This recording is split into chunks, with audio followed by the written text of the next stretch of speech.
Alrighty, good evening, everybody. I'm going to speak without a mask because it tends to be easy to understand. My name is Mark Riffey. I'm a director with Pioneer Community Energy, and this is Alexia Ritalik, and she is also a member of Pioneer Community Energy. And we're here tonight to hopefully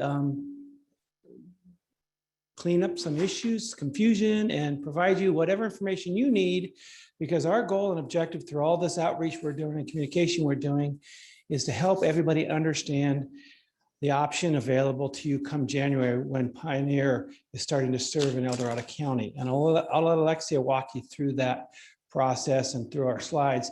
The big thing is in January, the transition is that PG&E, the state has mandated we roll over automatically and everybody is automatically enrolled in Pioneer or whatever the CCAs it's serving in other parts of the state. You as a customer can opt out anytime you'd like. And she'll go through the whole process of all that. Our objective and our goal is to make sure we provide all the information to everybody, that whatever you need to do to make the best decision for you, your family, your household, or your place of business. That's our goal. And so with that, I'm going to turn it over to Alexia, and thank you for having us. And please ask any questions you have. We'll be happy to try to help you out. So fantastic. You'll start the slideshow. What we're going to do is we're going to go through all the information and then open it up to questions, because most often we have put every question that we can anticipate or have heard into the presentation. Do I have control, or do you flip the? I have to turn it that way. That's not a problem. Okay, so Pioneer Community Energy. This is about your choice. There we go. So we are what's called a community choice aggregator.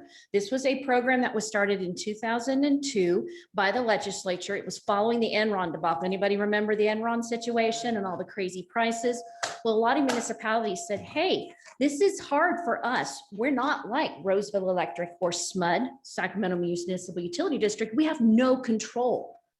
You've got to give us some kind of option. So they came up with community choice aggregators. Really didn't get going until 2010 when Marin Clean Energy had not only the resources, but the full energy behind it to get the program going. Now there are 24 CCAs in the state. We serve at least half of PG&E's load right now. So Pioneer, we have authority to purchase power, provide programs that are locally oriented, and to serve our customers, customer service, all of those kinds of things. We have a board of directors that are led by locally elected officials. So Mr. Heidel is on our board, and his alternate, Ms. Lori Palin. Parlin. Sorry. There's an R in there. We'll get that R in there. It's okay. Yeah, and my apologies to the people of Shingle Springs. I spend a lot of time in Shingletown, and on occasion I slip. If I do, please forgive me. No offense meant. While we are governed by a board of local elected officials, we are also under regulatory authority from the Public Utilities Commission, the Energy Commission, and the Air Resources Control Board. Okay, this is our current service area. We pull out Placer County, that's where we started. We don't do Liberty Utilities, so that means western slope of El Dorado County and basically the western slope of Placer County. We don't do the pink area, that's Roseville, and we got a little bit of SMUD in our territory down below.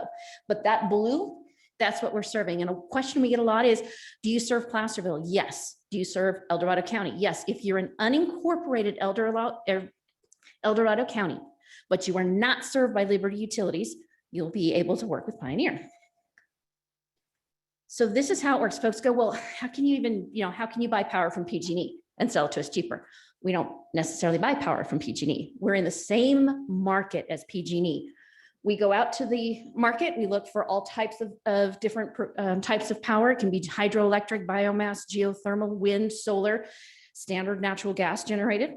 We'll be honest about it. It's on our power content label. We have some of that. And there's other undisclosed because it's part of the market. It's a general mix. So we go out and we hunt for those good contracts and deals. Now, here's where our partnership with PG&E comes. We do not own the lines and poles. Those belong to PG&E. That is their asset. That's where they make their profit. We use their lines and poles to provide our power to our customers. It would be like using the highways. You drive a car on the highway. You don't own the highway, but you use the highway, right? Same kind of thing. And then it's delivered to you at your facility or your home to use. We are a community-owned provider of electricity. We have we power the communities with competitive rates and programs. This is where local control comes into play. The programs we provide are directed by the ratepayers. You tell us what you want. Right now, we have a community programs advisory committee that will be meeting for the first time next week. It has 5 members from El Dorado County, 6 members from Placer County, and their goal is to help guide and advise the Board of Elected Officials on what types of programs. Is it rebates, electric vehicle charging stations? Is it investments in weather stripping? What kind of programs do the communities want? Do they want senior programs? How do you work this? And that's what we do. We are not for profit. We are a joint powers authority, technically a local government entity. So we don't have profit and we don't pay income taxes. Everything we do is reinvested in our community and reinvested in bringing power and programs to the people we serve. Right now, we have Placer and El Dorado counties. We have Auburn, Colfax, Lincoln, Loomis, Placerville, Rockland, and 1, 2, 3, 4, 5, 6. Yep, there we go. We started with 100-something thousand customers in Placer County. When we add El Dorado County, which is about 68,000, we'll be about 160,000. There are some folks who either have other agreements or will not be working with us. What we provide you with is a choice in your generation, an alternative to PG&E. So how does that work? We look for reliable solutions, reliable power, locally generated power. That's one of our primary reinvestment in the community objectives. We have competitive, stable rates. We have not changed our rate or adjusted it since October of 2019. I know a lot of you have heard, oh my God, they're so expensive. Kind of hard when you've been 2018, 2019, 2020, 2019 and 2020, same rate, and our people save 7 to 11%. 2021, we haven't changed the rate. The difference has been a variable called the power charge and difference adjustment. It's an exit fee, and we'll go into that later, but keep that in mind. We have mandated greenhouse gas requirements. We meet all of those. If we can exceed it for a good cost, we will. But the primary driver is giving competitive, stable rates and programs. So you've got those. So here's when we're talking about the savings from 2018 to 2020. This is what Placer County residents saved. It was an average of $93 a year for residential customers. You can see what the commercial customers saved. They've got from $180 to $2,700 depending on what size they were and how much electricity. Agriculture saved, industrial customers saved. This is money that it didn't get refunded to them. It never left their pocket. So they were able to redirect it to other activities. We also offer Green 100. Now, this is a unique program. This is one of the first programs that we offered that customers came to us and said, hey, we want this. Green 100 is a 100% renewable product, means that all of the electricity in it comes from a renewable source. And there were some people who, following a survey, said, we want 100% renewable. We want a choice to go beyond what's required by the state. Maybe they're climate action oriented, maybe they're environmentally oriented. It was a choice they asked for, and it's a choice we gave them. Completely voluntary. And if you are someone who wants a green rate, it's the only one available at this time in your service area. PG&E does not have a 100% renewable rate. Pioneer does.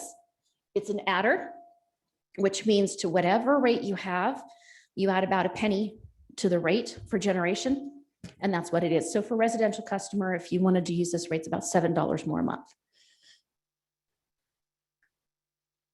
Okay, solar. I know we got a lot of folks with solar out there. Yes, we work with solar. I know there's a lot of stuff out there about us not working with solar. We do. There are some key differences. Number one, while we serve 20,000 solar customers, one of the biggest differences between us is we reconcile your solar generation versus your usage each month.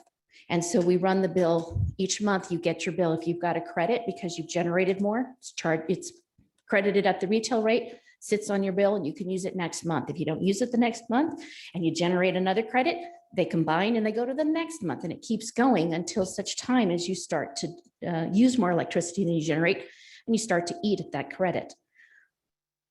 Where it differs with PG&E is they do an annual.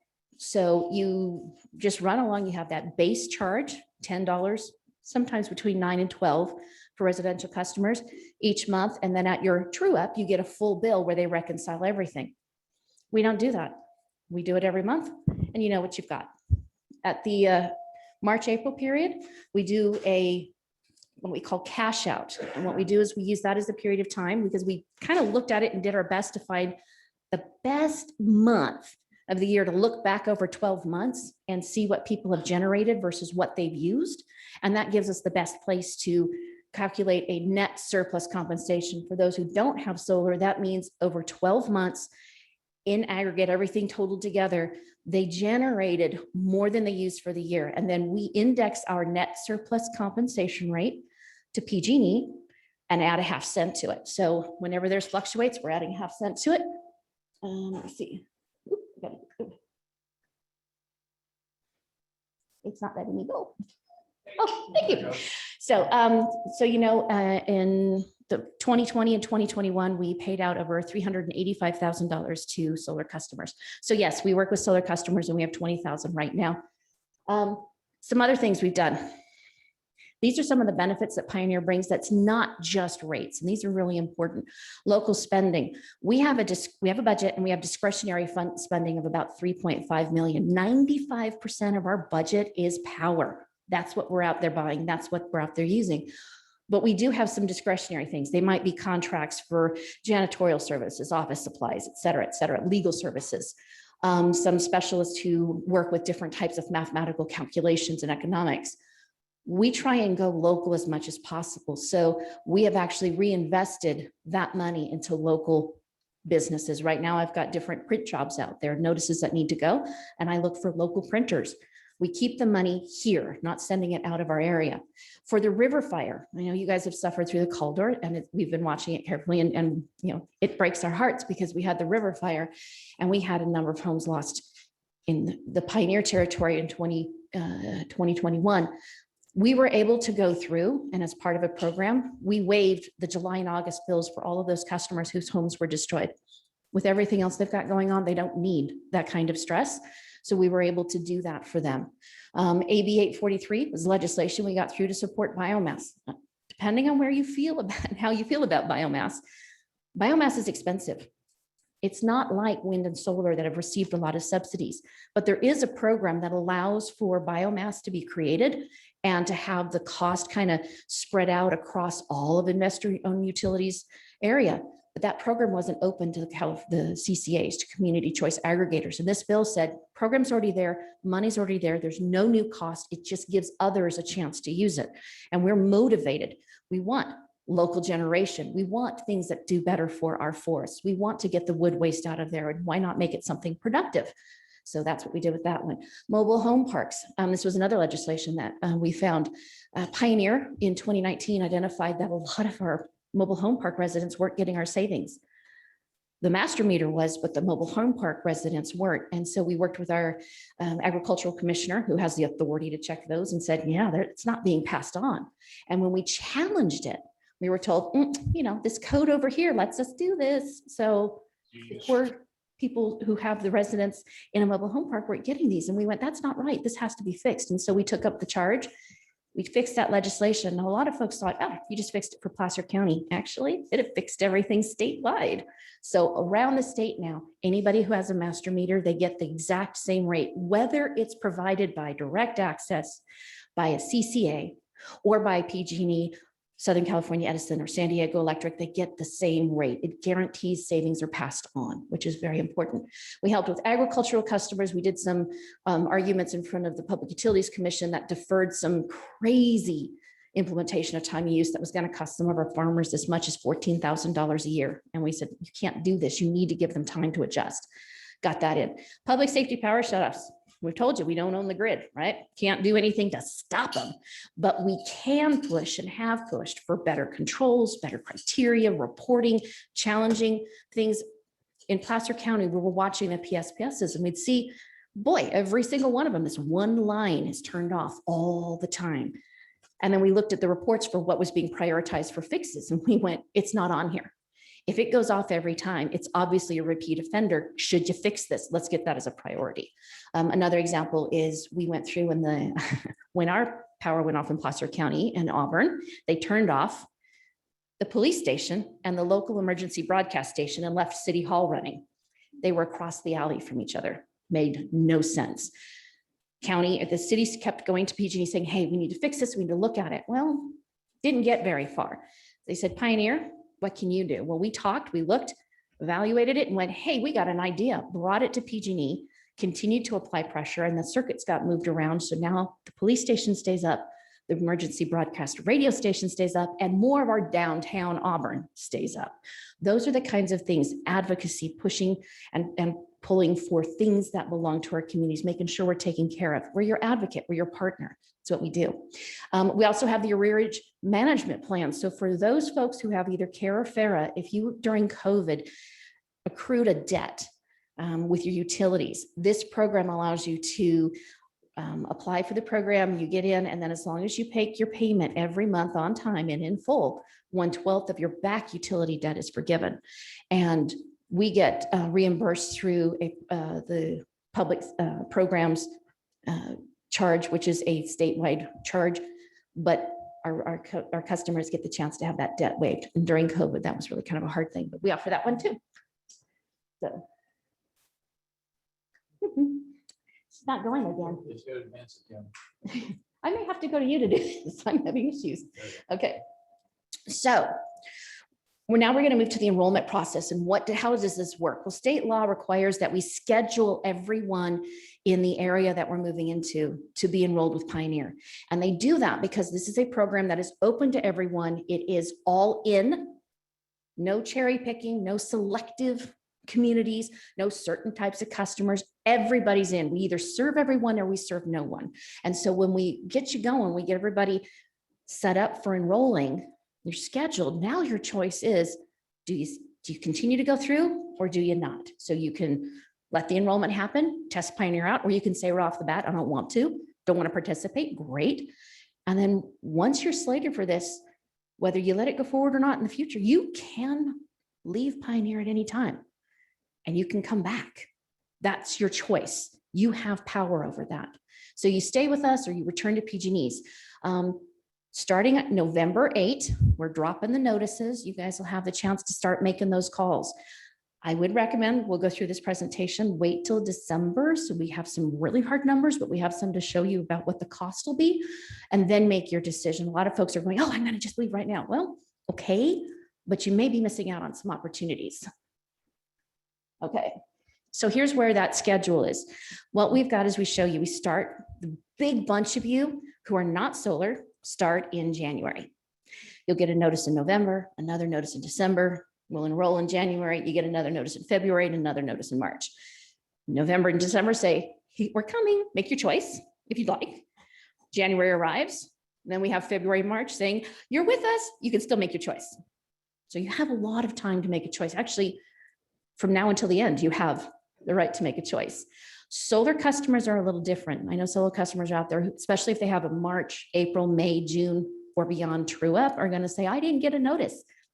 You get the notice 60 days before your enrollment. And so because solar folks are set by their true up date, that's the schedule for them.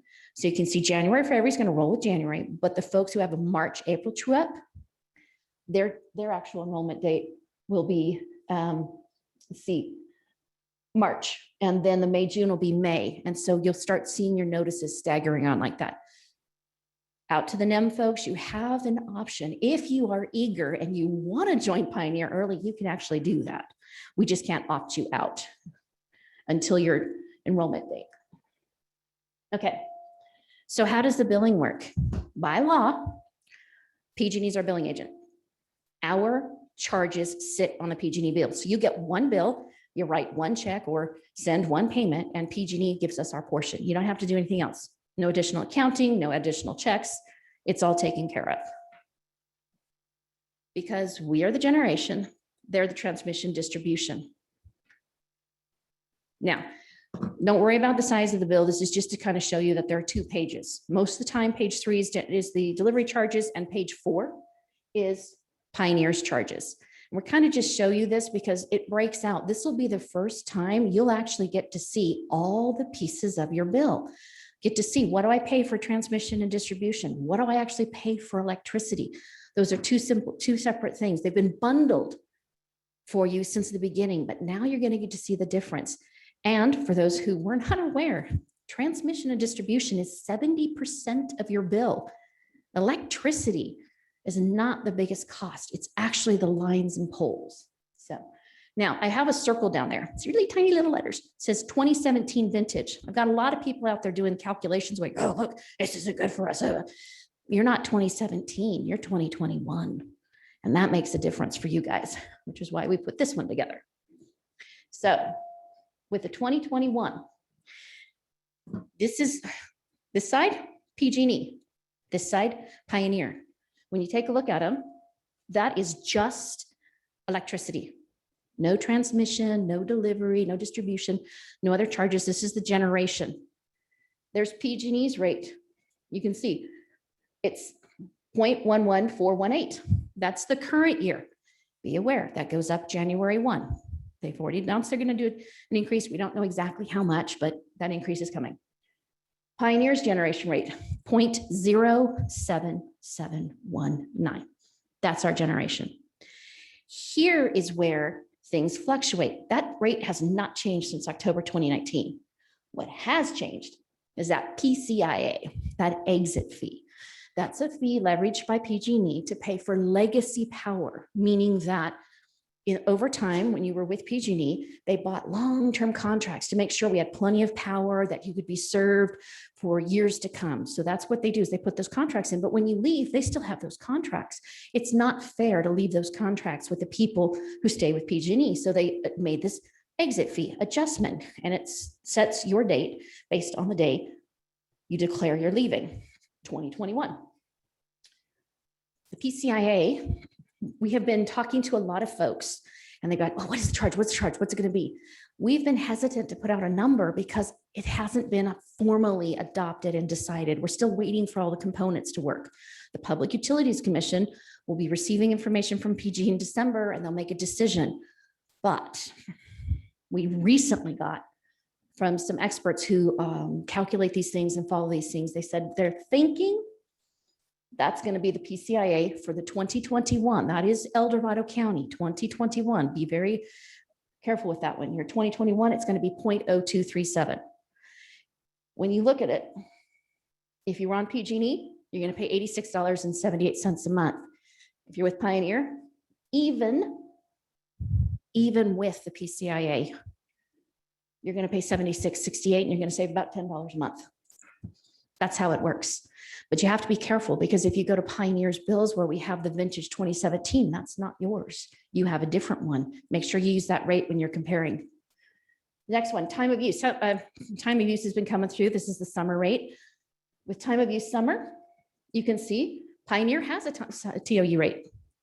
We mirror PG&E's rate schedules. Those rate plans that they have, time of use, EV, E1, all those different ones, we have them. That's our generation. You can see PG&E's generation, 0.16397, ours, 0.12941. Add the PCIA in, and that's what you get. $6 savings if you're on ETOU.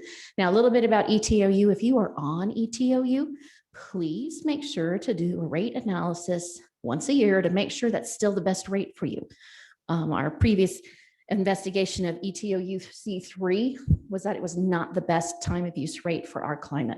So that's a rate analysis you can do. We have more information on our webpage about it. Real quick on that too, with the besides the dollar figures, because we all use different amounts of energy. That top number is about a 12% savings in that box. Oh yeah, so I apologize. Thank you. So just when you're looking at the dollar figure too, and you want to relate it to your house, the top figure for E1 is about a 12%. You all can do the math and get it exact. I just did it in my head real quick. And that bottom number is about 7%. So look at your bill on the generation piece and say it's 12%, 7%. Just when you're doing it at home, don't do the total bill, just do the generation piece.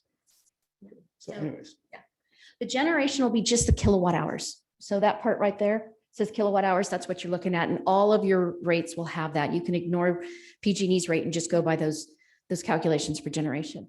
And if any of you have an interest in seeing how to calculate that, I have a sheet that I can provide you that says this is how you go through and put it all together, what you add and what you subtract. So it's real simple. Okay, so then the question comes, well, if your rates aren't super, super great, and I'm not sure, why else would I want to be with Pioneer? Well, here's why. Local control. We've talked about it. Board of Supervisors, you can come into a board meeting for Pioneer and speak your piece. You can send letters, you can talk to your, Mr. Heidel's sitting right here. You can talk to him because he's your board representative. They bring that to staff. We're local. We're in Rockland. I live in Auburn. He works with me in Rockland, lives in Auburn as well. We've got some folks in these areas. We got a gentleman who lives here in El Dorado Hills. We are local. We are your people.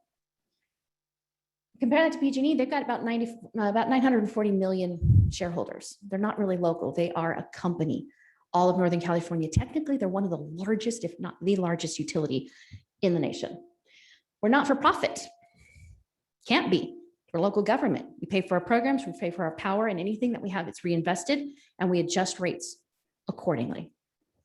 814 million net income, that was generated from a company that tracks utility profits, and that's for June of 2021. It'll of course change and everything, but that's what they're projecting right now. We answer to ratepayers. You guys tell us what won. Green 100, ratepayers. You have a question, you ask us, we answer to you. You don't like a policy, you tell him, he tells us something, you know, what we need to do to fix things. You have that kind of direct control. PG&E unfortunately reports to Wall Street. They're always looking at not just their investments, but in how much their shares are. Local staff, their boards in San Francisco. We do have PG&E local staff, and they are some of the best people in the world. I bless them every time we have a storm and my lines go down and I see some guy out there in the rain putting things back together for me. Couldn't do it without PG&E. The guys out there marking the street and making sure nobody blows anything up. They're awesome. But the policies and the programs are driven out of San Francisco, and the money goes back there. We invest locally, theirs goes back to San Francisco. Public board meetings versus private board meetings. Has anybody ever tried to go to a PG&E board meeting?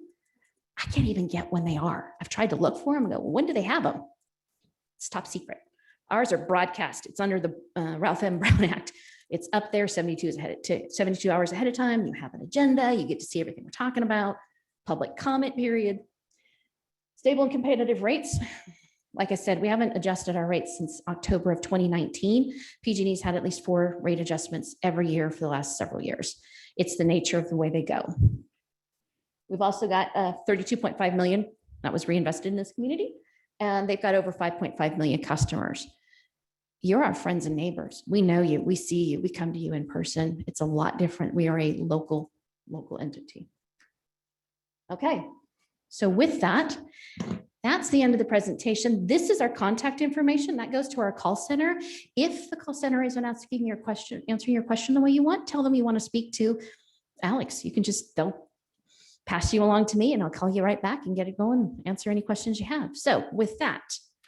Alexia, let's take Zoom questions first because of the timing of, we have to shut down the Zoom meeting. The people present may want to stay and ask you questions personally, but I would like to make sure we get the Zoom connections. Oh, absolutely. You guys go okay with that? Because we'll stick around for as long as you need, but let's take care of Zoom.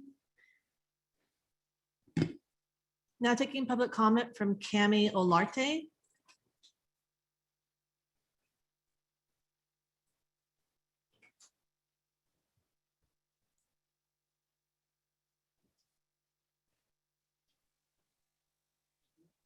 Hey, Cami, are you out there? It looks like she's unmuted, but there's nothing live with her microphone. Okay. Okay. Cami, Now taking public comment from Jeannie Battersby. Hey, Jeannie, are you there?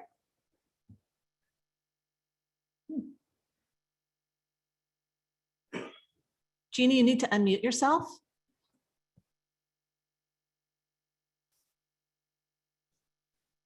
I know technology is challenging. I have Zoom issues. That was a mistake. Sorry. Oh, no worries. What's your question? I don't have one. That's the mistake. You know what? That is probably the easiest question of the day. Thank you so much. Thank you for joining us. Now taking public comment from Ray and Jana Pingle. Hi all. So I've got a few questions. One is, what's the renewable energy percentage in your generation without the green plan? I know that's 100%, and how do you compare it to PG&E? We track, we all have to be at least 33%. So we're right on with that. Sometimes it fluctuates if we get a good renewable contract, but at this time, our power content label is showing 33%, which is the state required level. Okay, so that's less than PG&E. Well, it depends. There are some things that you got to watch for in that. The 2020 shows that, but we are in the process of putting in long-term contracts. So what was in 2020 is not what's in 2021. And guys, kind of when you have so much renewable and you have this many people in your customer base, if those customers leave, how much more renewable do you have? So it's one of the things PG&E's been, their renewable rate's been benefiting from having customers leave and depart for CCAs. So. Okay, and then do you have any programs to financially support people that get electric vehicles, such as like PG&E will give you $500 to help pay for a charger and so on, or lower your electricity rates by $500. Do you have anything like that? Those programs are actually state programs, and we are currently working with our Community Programs Advisory Committee to see what we can develop. Mark, did you want to touch that one a little bit more? So right now, today, Pioneer customers are eligible to participate in the PG&E programs because PG&E is collecting those funds from you and they're mandated to give them back to the community. And we have recently formed a advisory committee of our public. There's 11 members, 5 from El Dorado County, and they're going to be helping us over the next 12 months developing a program or portfolio of programs. But to answer your question, today, Pioneer customers are eligible to receive the rebates from PG&E. Great, thanks. And the last question I have is, do you have a role, or is that still PG&E's role, if it would be helpful to have like a microgrid for the city of Placerville, so on a power outage, City Hall could stay up and the police could stay up and so on? So Pioneer has been, when we started working with El Dorado County, we began identifying points on the grid where we might be able to place micro generation or a microgrid. PG&E has actually set up a temp gen facility and backup generation for Placerville, but there are other areas that we've identified, especially the rural communities. When you get further out, there are long lines, communities that are kind of isolated. And so we've been working with that. There is an entire program dedicated to it. But it is a challenge to get all the pieces together. So yes, we've been working on it. Yes, we're interested in it. Yes, we have identified possible placements for it. We're still working on getting a project actually up and going, finding the partners we need. But when you have a utility like us come in and say, hey, we'll take the power. So if you can put it up for this many customers, we'll take the excess. That's one of the key components, one of the 3 legs of a project that you need. So we are working on that. Okay, that's all my questions. Thank you. Okay. Now taking public comment from R. Jensen.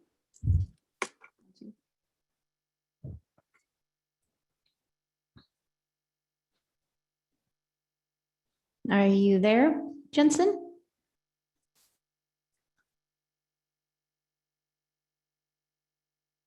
Now taking public comment from Sharon.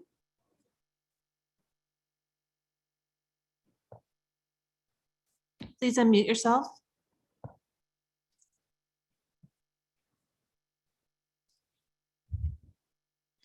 Sharon, have you unmuted? Oh, bummer. Now taking public comment from Viv. Yes, my question is, I have solar and my true up was last month. According to the chart you showed, my option to opt out of Pioneer won't be until next September. So does that mean come January through September, I'm automatically a customer of Pioneer, or do I stay a customer of PG&E until that time? You stay a customer of PG&E until that time, unless you choose to come to Pioneer. So your enrollment won't be until September. Okay, thank you. And that works for all customers who are on solar. If you choose to come to Pioneer early, great. If you don't, you can wait till your true up in 60 days before your enrollment. You can choose whether you want to stay with Pioneer or go to PG&E. Okay. Let's see. Now taking public comment from Christy. Well, hi, I just got my solar installed and I'm not actually hooked up to PG&E yet, so I don't know when my true up will be. It may not happen until January when I'm rolled into you. Is there any way to figure that out?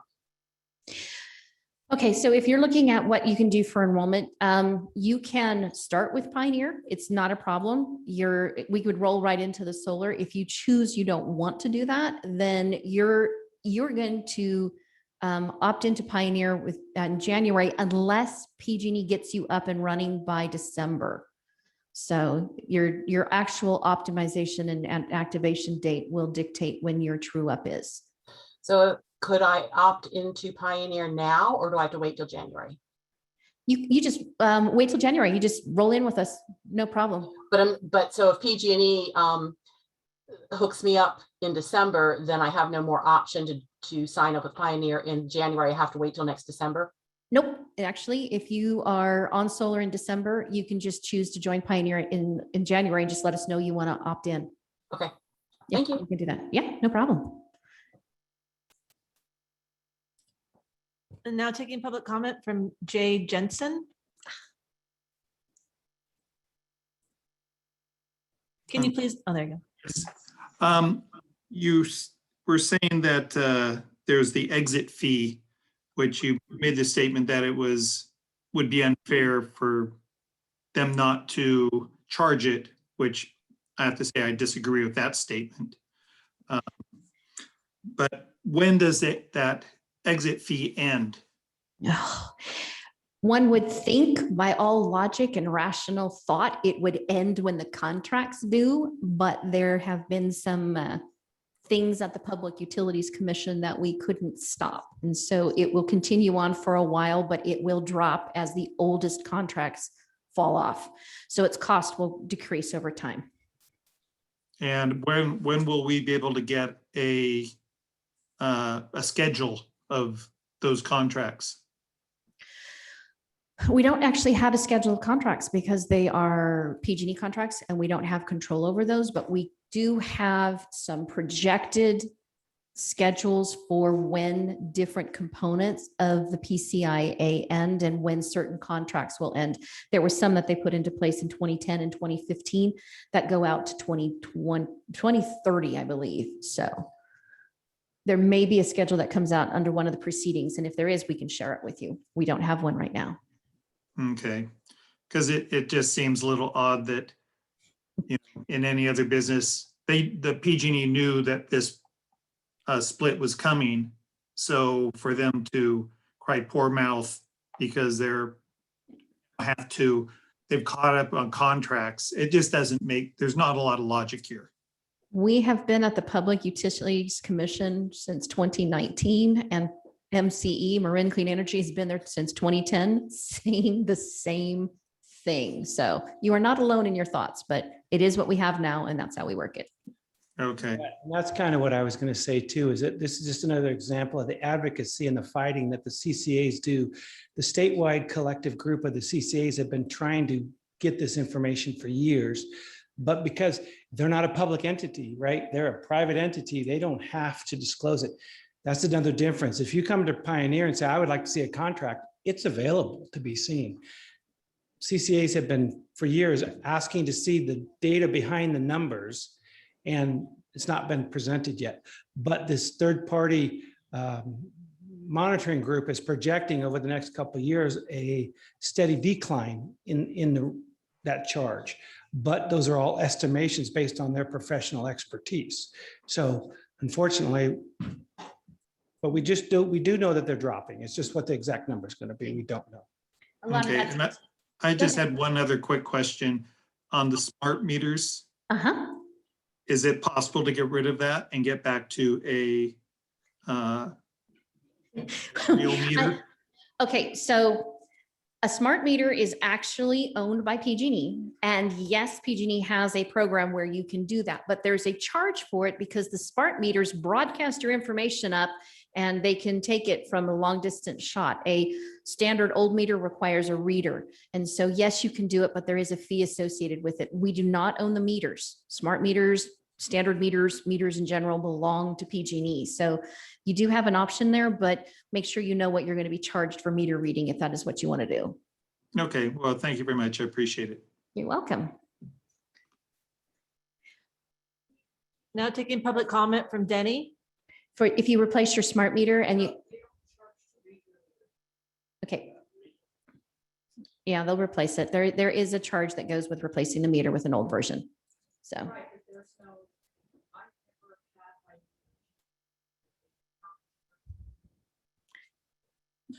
I just want to let you know that when you're Yeah. talking there, nothing gets picked up. So. Yeah, we're gonna have people in the audience come forward, so hold your thoughts until we get through the Zoom, then. you're welcome. Now taking public comment from Denny. Yeah, hi. Can you hear me okay? Yeah. Okay. My main concern for my wife and I, we're older folks and use medical equipment, are the no notice power outages that are occurring in the Garden Valley, Georgetown area. Do we have any advocacy potential with Pioneer to help solve that problem?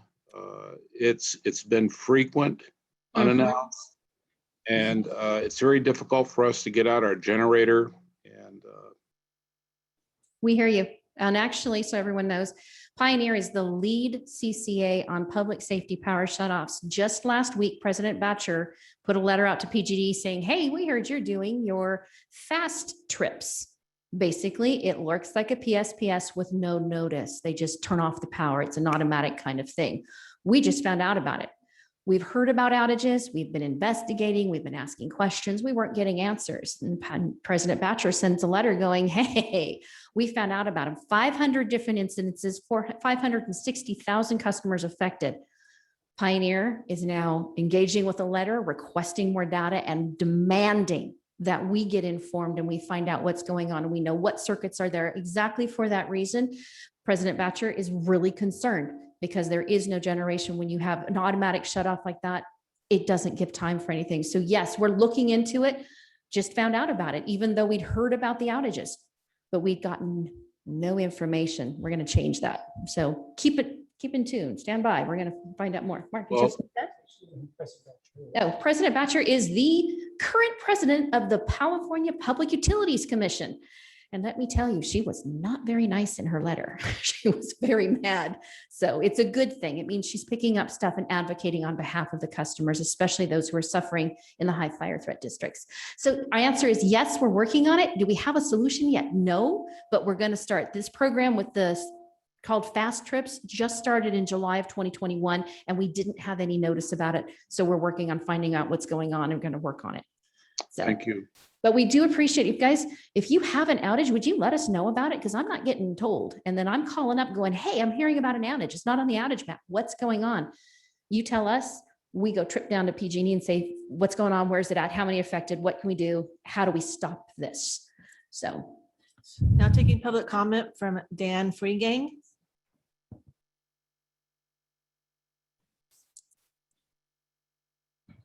Dan, can you unmute yourself, please?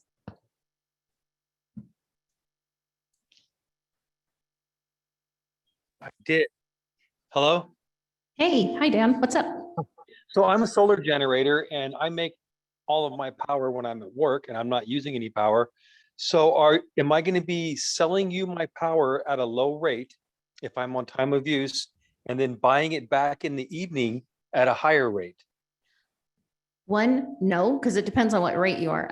When you are generating your power during the day, it's credited to you at the retail rate, and that stays as a credit on your bill. Then if you are generating more power than you use, you have a possibility of net surplus compensation. The nighttime rates after 9 p.m. are less. It's an off-peak period.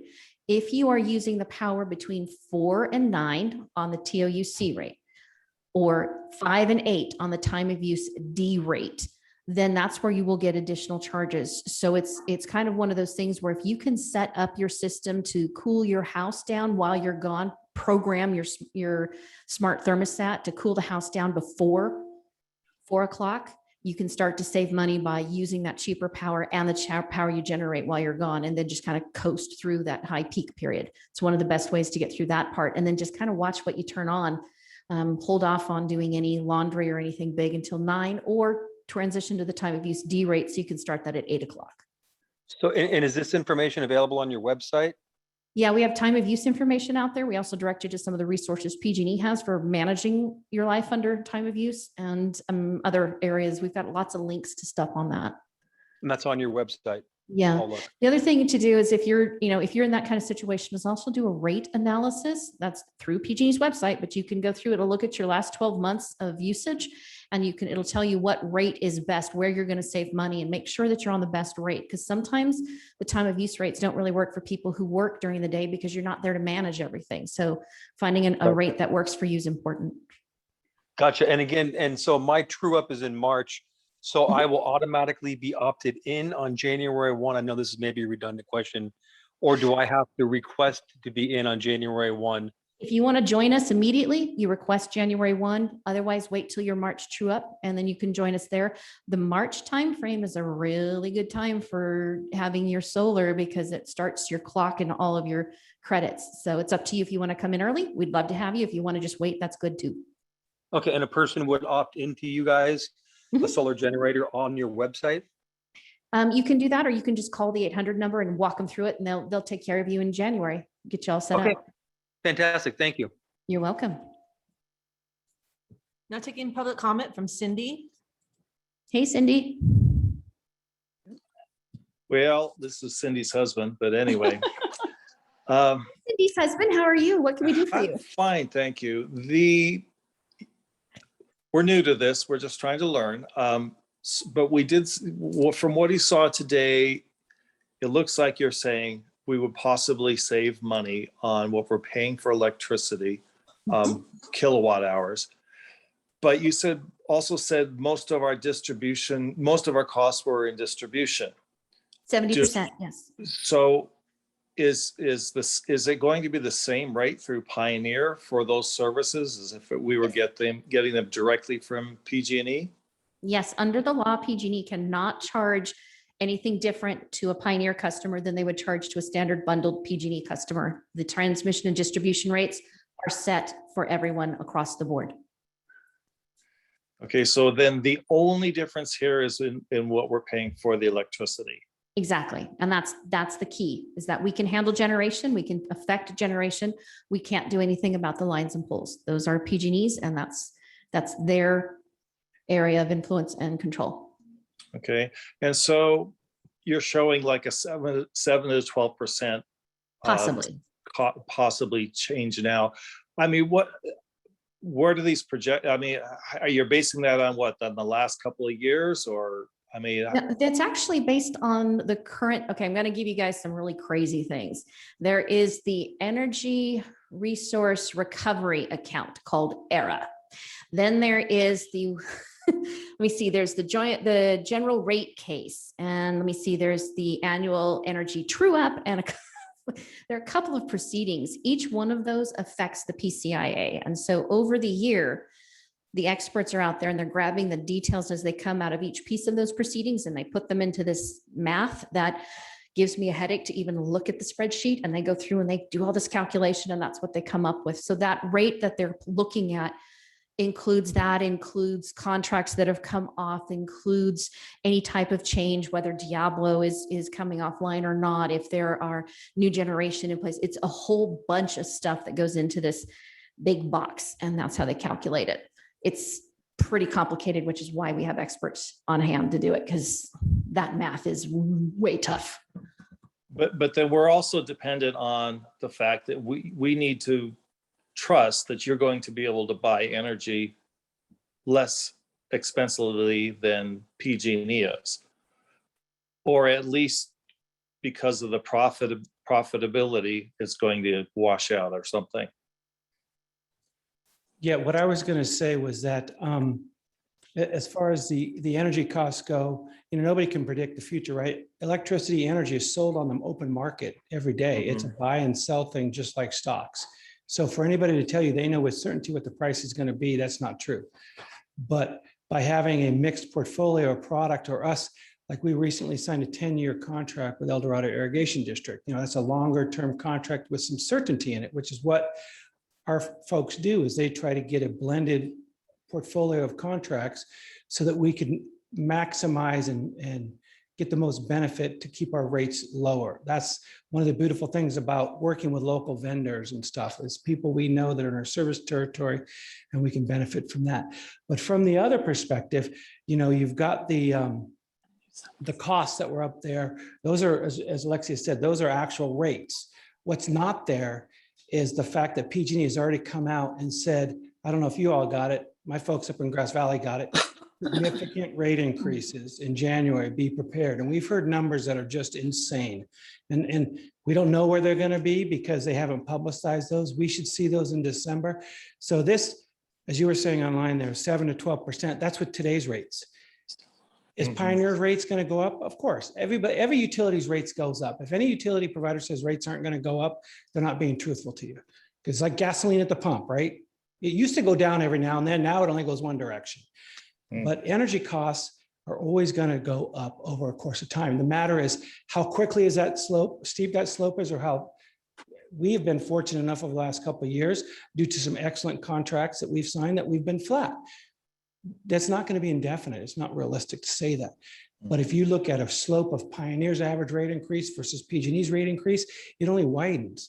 So we can give you the analysis based on what we know today. What we're trying to advise people is, if you're concerned about costs legitimately, as all of us should be that have a house, wait till December or January. Don't make a knee-jerk reaction today, the first time you get that notice, because when you opt out, you're committed to PG&E for 12 months. And so if you opt out in December and then January, you get a rate increase and you go, oh my gosh, you're way more expensive. It's too bad. You've opted out. And now, unfortunately, PG&E's policy is you can't come back to Pioneer for 12 months. So we tell people, please wait. When you're ready to make that decision, call us up, call Alexia. She'll walk you through that analysis and she will help you guys out, because our goal is to make sure all of you have the proper information to make the best decision for you and your families. So just be patient, I guess is the best word to say. So PG&E has it's an annual opt-in, opt-out thing. As far as if we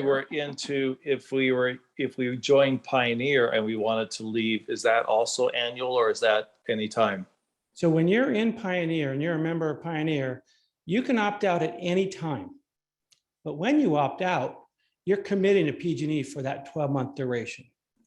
Right, but if I And then committed you to can come back- if I committed to Pioneer for 3 months and said, no, I don't want to be here, I can leave right then, and PG&E it takes me right back. Right. Think of it this way. We're a month-to-month rental and they're a one-year lease. Okay. So that's kind of the way to look at it. I don't know. It's in March. So. Okay, so gas is where you need to save me money, though. Electric, we do fine. Oh, we don't handle gas. We have nothing to know. do with the gas. So sorry. Thank you. You're welcome. Now taking public comment from Sharon. Hello. Hi, Sharon. How are you? Well, you're going to talk to my husband, Clay. Hi, Clay. What can we answer for you? Okay, you guys, you just kind of said something about it, about I have solar on our house. We would like to know why, PG&E has a 1-year true up and you have a month to month. So that means that I'm taking money out of my pocket every month to pay you guys? It depends on what your system is. If you are a generator that month, you'll get a credit. It'll roll forward. And then if you generate again, you get a credit. If you use more than you generate, then you will deplete those credits. And then yes, you will pay. Why do we do that? Very simply, because for Pioneer customers, if we were to roll that forward, we're paying for the power that solar customers do take off the grid when they take it.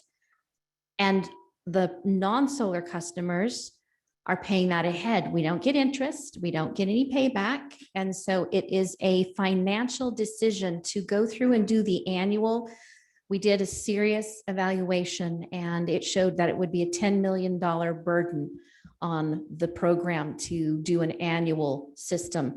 Just so those of you who know who do have solar, there's NEM 1, NEM 2, NEM 3. NEM 3 is at the Public Utilities Commission. They have determined that non-solar customers are subsidizing solar customers to the tune of $3 billion a year because of the way it's structured under NEM 1 and 2. Those will still be protected. They're looking at balancing that back out. And one of the components of that is moving to monthly payments. So yes, we chose not to do an annual because it was a balance. It was a financial decision. It was a best operational protocol for that. So that's why we did that. So you're telling me that during the summertime, I produce a lot and I hardly use any through the summertime, but we're coming into winter now and the days are a lot shorter. So we're not going to be producing that much. So that means that we have to pay for it. If you have credits on, if you during the summer generated and you have credits, you'll use those credits until you run out of credits. And then yes, if you do not generate enough electricity each month to cover your usage, then you will pay for that portion that you do not generate enough to cover. And so we see sometimes folks have $50, $20, something along those lines in terms of generation costs, but yes, you will pay for that each month. That's where we talk about NEM customers. If you are someone who walks that line of being near net zero, meaning you don't have a bill or you have a very, very small one, we want to look at your situation closely on an individual basis and help you make a decision. There are some people who do better on an annual. And if you want that annual, that's PG&E. That's okay. You're sitting there saying that, you know, if we're close to it, we haven't had a bill since we put solar in. Okay. Yeah. We really like. So do you, are you a net surplus generator? Do you get money back at the end of the year? No, it's, I get credit the way it looks. Okay. Okay. Yeah. 'Cause So it's- you're one of those folks who work, you're a net. Yeah. You're what we call someone who is a net zero. You walk that line, and it would be worth it to do an analysis to see what would you pay or not pay based on doing an annual versus doing a monthly. So it's with solar, especially when it's that close to the line, it can be very specific. What we found with NEM 2, which is for those folks, I think it's 2017 forward, who are on a time of use rate, it gets better to roll with Pioneer for the most part, because if you are a consumer, our rates for the consumption part work better. If you are someone who's on an E6 or an old NEM 1, we want to make sure that you're making the best decision. So please, let us know. We'll work it out with you. I've done several NEM solar analysis to kind of help folks look at their bill and decide what's best for them, because that's in the end, we want what's best for you. Whatever you choose, this is your choice. And if going for an annual is great, fantastic. You've made. I'm looking to save money, just like everybody else that's talking to you. And not guys. spend any more money. Yeah, not to spend any more money. Right. Hey, where on the bill do you know what NEM you are? Well, it should have on either your details of your NEM bill, it should say, or on your details of electric charges, it should say which rate you are on and whether you are NEM 1 or 2. There are different areas where that's held up in the bill. I don't have a NEM bill with me, or I kind of pointed out, but yeah, there are some places where you can see. It'll tell you what your rate is, and it'll tell you if you're NEM 2. You can also go look by the year that you put your solar in. That will dictate whether you're NEM 1, NEM 2. It says rate schedule E1 PH residential. Okay, so you're a flat rate 10-to-1. You're a NEM 1 most likely, and you're a tier shaver, which means that when you go through your electric generation, you generate enough to keep you from going into tier 2. You have anybody on the flat rate? If you use too much, it goes up into the next tier.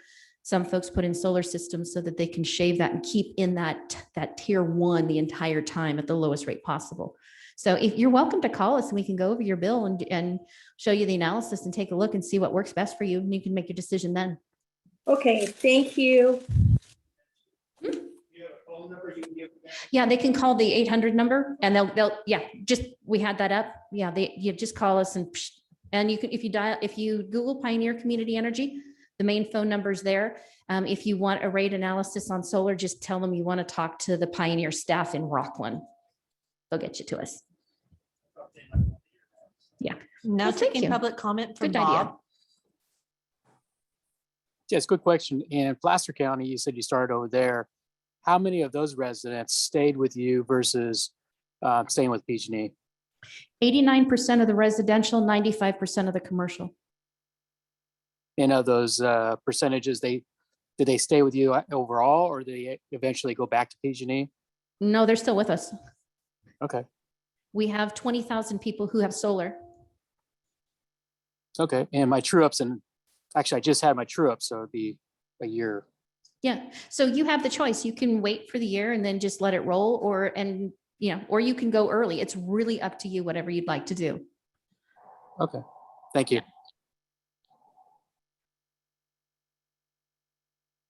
Now taking public comment from Lester Lupikin.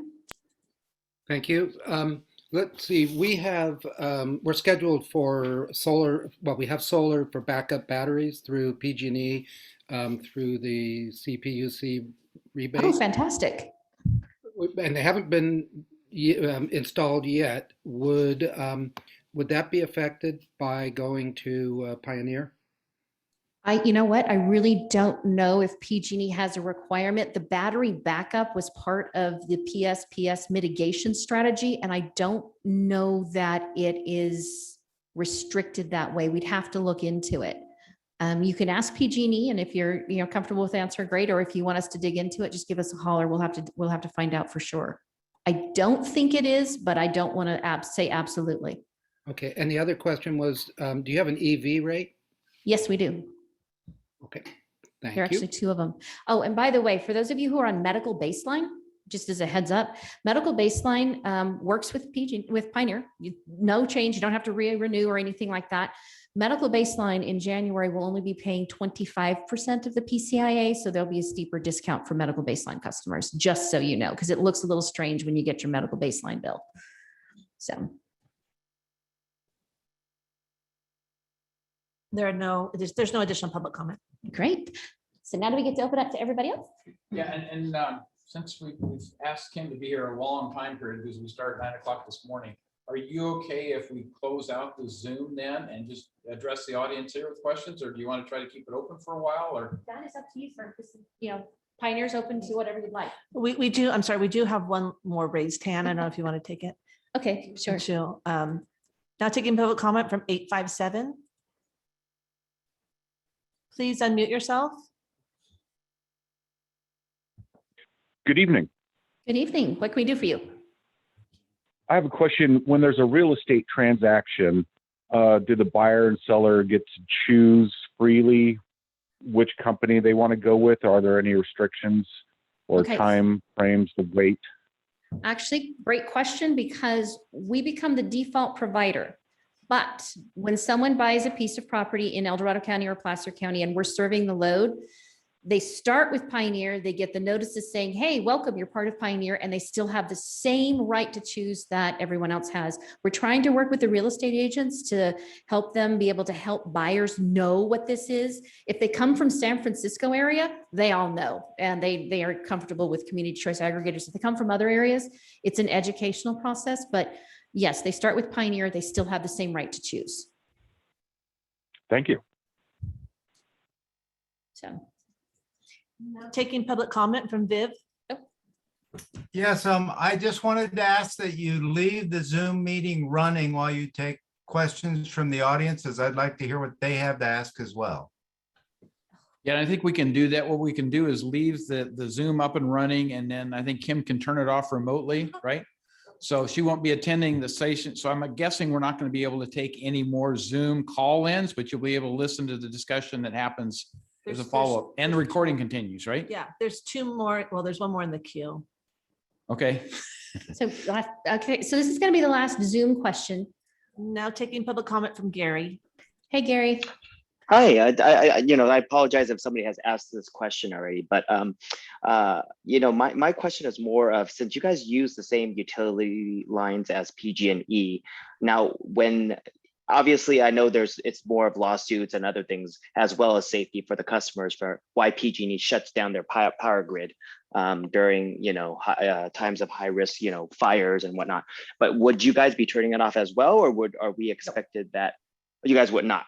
No, Even we though you don't guys- turn off the power. Mm-mm. Okay, ever. Nope. Okay, all right, thank you. Yeah, we don't have the authority to turn off the power. We don't control the lines. We don't control the grids. Yeah, PG&E turns it off. They can turn it off, yes, but yes. Can I just remind you that when you have this interact, they can't hit Okay. anything out. Yeah, so yeah.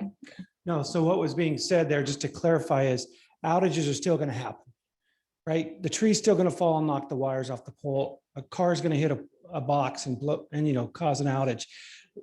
Being a Pioneer customer doesn't impact the delivery of the product, right? Because PG&E owns the poles and wires. What it does is we then are a louder voice, shall we say, to help with the repairs and the work to make sure the power gets back on in a faster manner. But yeah, to clarify, it doesn't impact the reliability of PG&E's poles and wires. So, and with PS, we don't control them. So when PSPSs happen, we get alerted and we start working with the communities regarding it and asking, okay, what do we got? How's it going to be? And then we stay on top of that, but we can't stop them. They're in place for a specific reason, which is to keep fires like the Paradise Fire. And if any of you had friends or family up there, which I did, if turning off my power for 24 hours means somebody else doesn't perish, I'm okay with that. So, but yeah, it's hard. We don't control that. The complete on and off structure is theirs. We just put the power on there. We provide the supply. So we through with Zoom? Okay, and Kim, yeah, I will text you when we're done, and then you can remotely shut everything down, but that way the recording continues and people can hear your questions. Can we just turn it off when it end the meeting when? I can just end the meeting when we go, when we're done. Okay, all right. I can just hit end meeting. It's not a problem. Yeah. All right, so we got Thank you, here. Kim. All right, thank you.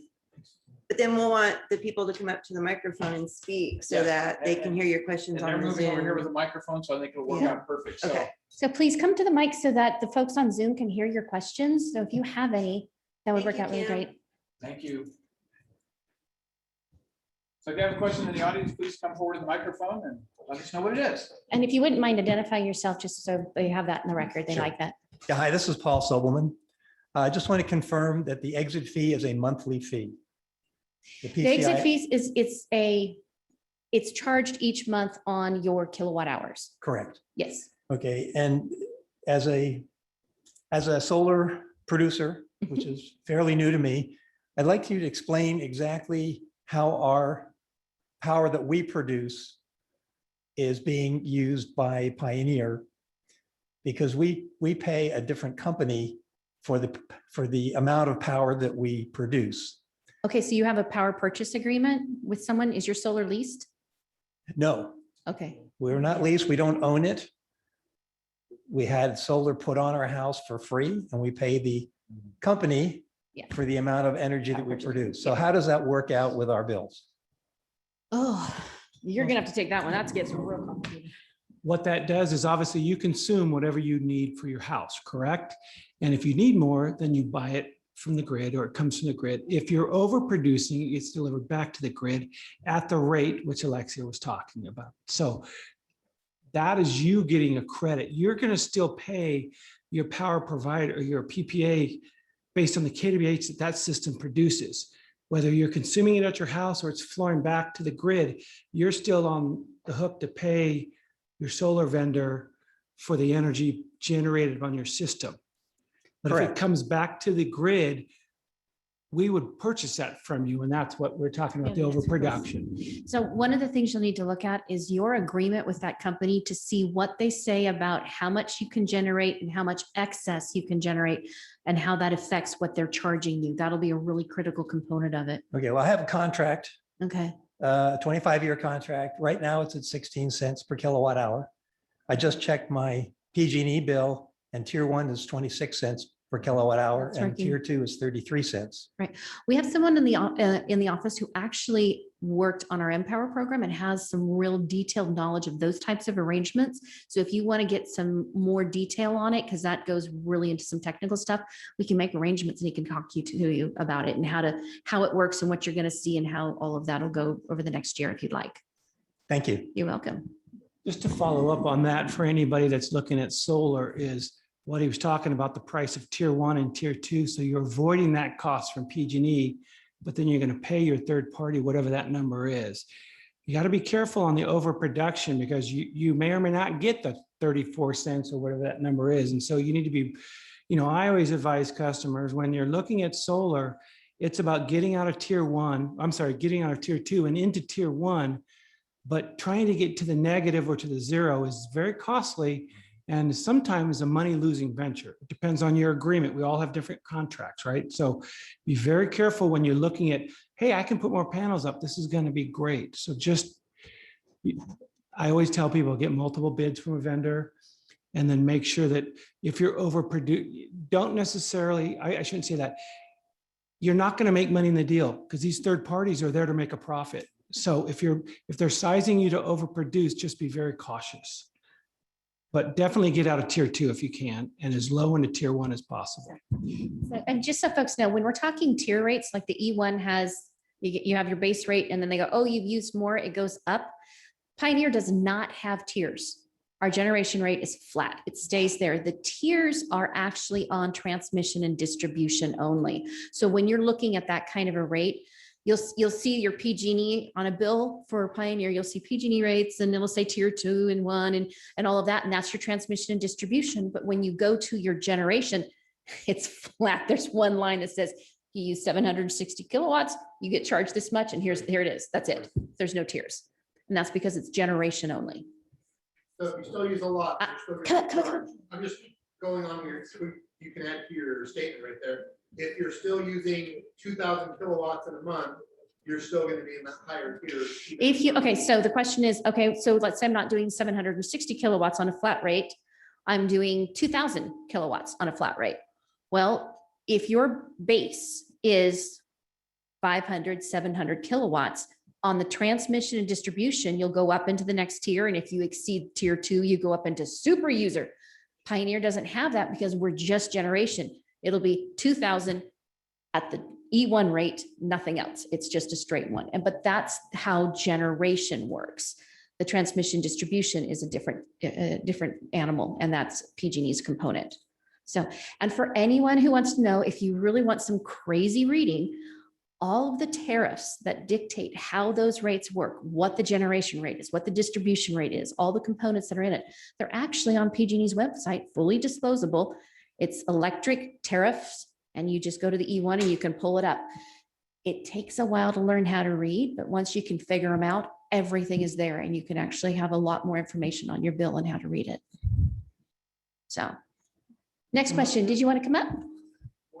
Get up here. Come on up. Come up to the microphone, please. Oh, no, I'm waiting for someone else to pop up. Oh. See? We'll just keep going.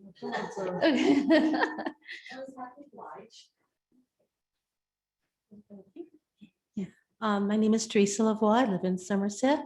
We have solar panels. And my question is, if I understand this correctly, since if I look at my PG&E bill, look at the generation part rather than the transmission part, because we're in tiers. That's what I look at.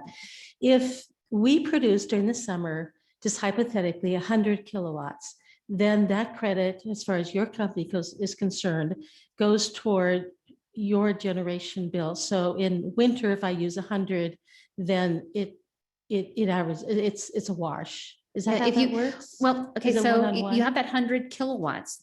Let's say you Right. generate 100 kilowatt hours in July, and it's credited at the retail rate, and maybe that's a $50, $60 credit. It's cash credit on there. So when you keep going, if you have that credit rolling all the way through all those months, the first month where you have, I have to pay $25, well, we'll deduct it from that credit that's on file until you have no credit left.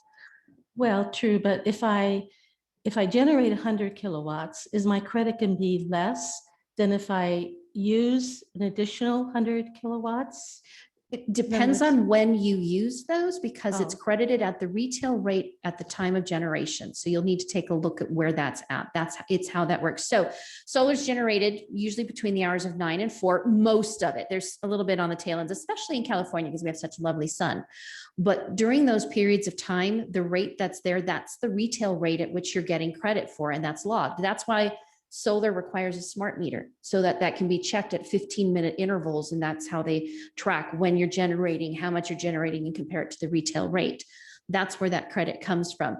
But if you have that during the day and then at night you start using the kilowatt hours, well, that kind of blends out. And then over the month, it all evens out. And we look at, when we say we reconcile for the month, it's what did you use? What did you generate? And then we reconcile it and say, okay, you had extra, so you get credit, or you didn't, and you pay.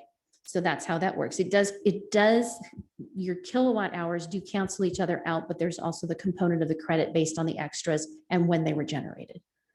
Does that make sense? So kind of, Yeah. sorry, this is so very confusing to me. It is. So I guess, is the credit then that I get for what I generate equal, it doesn't sound like it's equal to what I pay if I don't generate enough kilowatts. In other words, if I get credit 5 cents per kilowatt that I generate with my solar panels, and then but I don't, if I use a little bit more, then I have to pay for another 100 kilowatts above and beyond what I generate, am I paying more than 5 cents? I mean, in other words, you would pay whatever the rate is for the power when you're using it. So it's like, all right, let's put it this way. Solar's generated during the day, 9 to 4. You use power at that time, it's washing, no different charges. 4 to 9, you are at the peak period. You've got kilowatts, you've got this electricity you've used, but you're also using it during a higher period rate. The time of use rates were set that way to address how things are compensated. So you could see you're going to see more of a charge because the electricity at that point when you're using it is higher than when you generated it. So there is a component of that aspect. Now, folks who have batteries, they're awesome for dealing with that 4 to 9 peak period. okay, but if I generate electricity during the peak hours, and then I have to use more during the peak hours, is that? Those two should be be the same? She's asking about the buyback. Does that equal what we charge? So what we pay for. I want to know what the credit is you get. Okay, me so no, that- she's asking about during the day of generation, not the net surplus. But during the generation, so if you generate during the peak period, okay, let's say you generate from 4 to 5, and you're generating during a high period of time. So that cost is going to be, you're gonna have a great credit.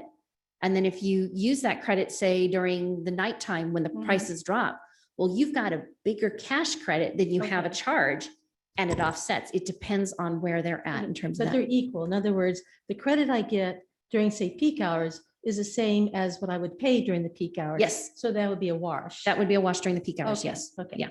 And last question is, if we don't opt out with Pioneer and we are there for 4 or 5 minutes, whatever, we want to go back to PG&E, is there cancellation fee? No. Okay. No, we don't have a cancellation fee, but I will warn solar customers because this is important. Anytime you make a change on your account, you change your rate plan, you change a meter, you add panels, you take panels off. I don't know, no, not to replace, but if you made your system smaller for some reason, anytime you do something like that, you join Pioneer, you leave Pioneer. That will reset your true up. That's why we enroll solar customers near their true up, because we don't want to mess with that. It'd be easy to just enroll everybody all at once, but that would mess things up. So we don't do that. If you start with Pioneer in January and then you decide in March or May that you want to leave, they'll true you up again and reset your true up. So just be aware of that. It's not a problem. There's no fee, there's no charge, there's no problem to do that. It's just for solar customers, it's a little bit different. So, and that goes for anybody. You leave Pioneer at any time, there's no cancellation fee. There's no fees to that. You just go to PG&E. But by moving into Pioneer though, does PG&E charge us that fee that you've been talking about? Technically everybody pays PCIA. You just don't see it in a bundled customer, but yes, you'd be paying the PCIA just like everyone else. PCIA. That's the exit fee. That exit fee is the same. They call it. So if I don't move to Pioneer, I don't have an exit fee, but if I move to Pioneer, I will have an exit fee. Correct. It'll be on the bill. You'll see it on the bill. And how much is that? It varies. That's what we've been talking about, how it varies each year. It looks like for the 2021 vintage, and let's everybody cross our fingers and hope it's going to be 0.0237. I'm hoping it'll even be less, but one never knows.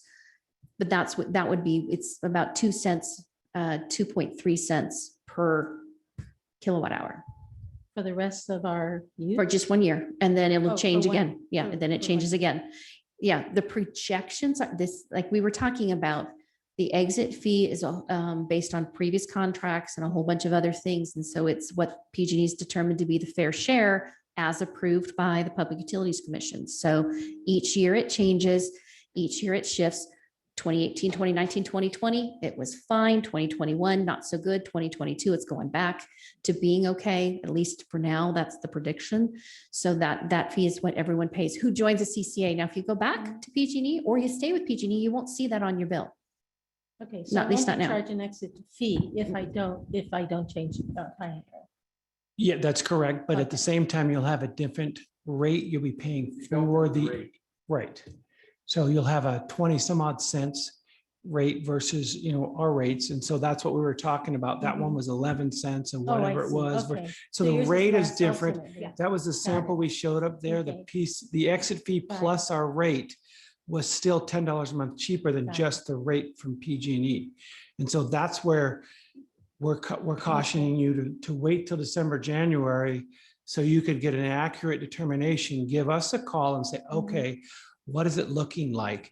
And we can actually pull a bill up and we can say, based on a bill, Mhm. here's what you would see, whether you're solar or not. And then you'll get an idea of, this is what I'm going to be seeing. So it's not just the exit fee versus no exit fee, it's the rates, as Mr. Heil said there. So you got to be careful of the full picture. I understand. Thank you. very much. You want to come down now? Quick, all right. run to the podium before Everybody anyone has else. to wait. The gentleman's tried 4 times to come down. Come on down. Come on down, sir. Woo! But he's very polite and letting the others go. So come on down. Oh, boy. You're too sharp for that. You Oh, got he it. thought he forgot the questions. You get up here. You'll remember when you're at that podium. Hi, my name is Richard Nessler, and I'm a solar producer, Mhm. and we're getting bigger. Okay. I have 11 panels now, and before the end of the year, I'll put another 14 up for a total. That will change what with the PG&E? Well, that'll change how much power you're generating, obviously. Well, that And- ain't worried about. Yeah, But will that change my true update? it's very likely that Okay. by adding that, they may reset your 'Cause true right now, update. my true update is April. Okay. Okay, so that's fine. That's question one.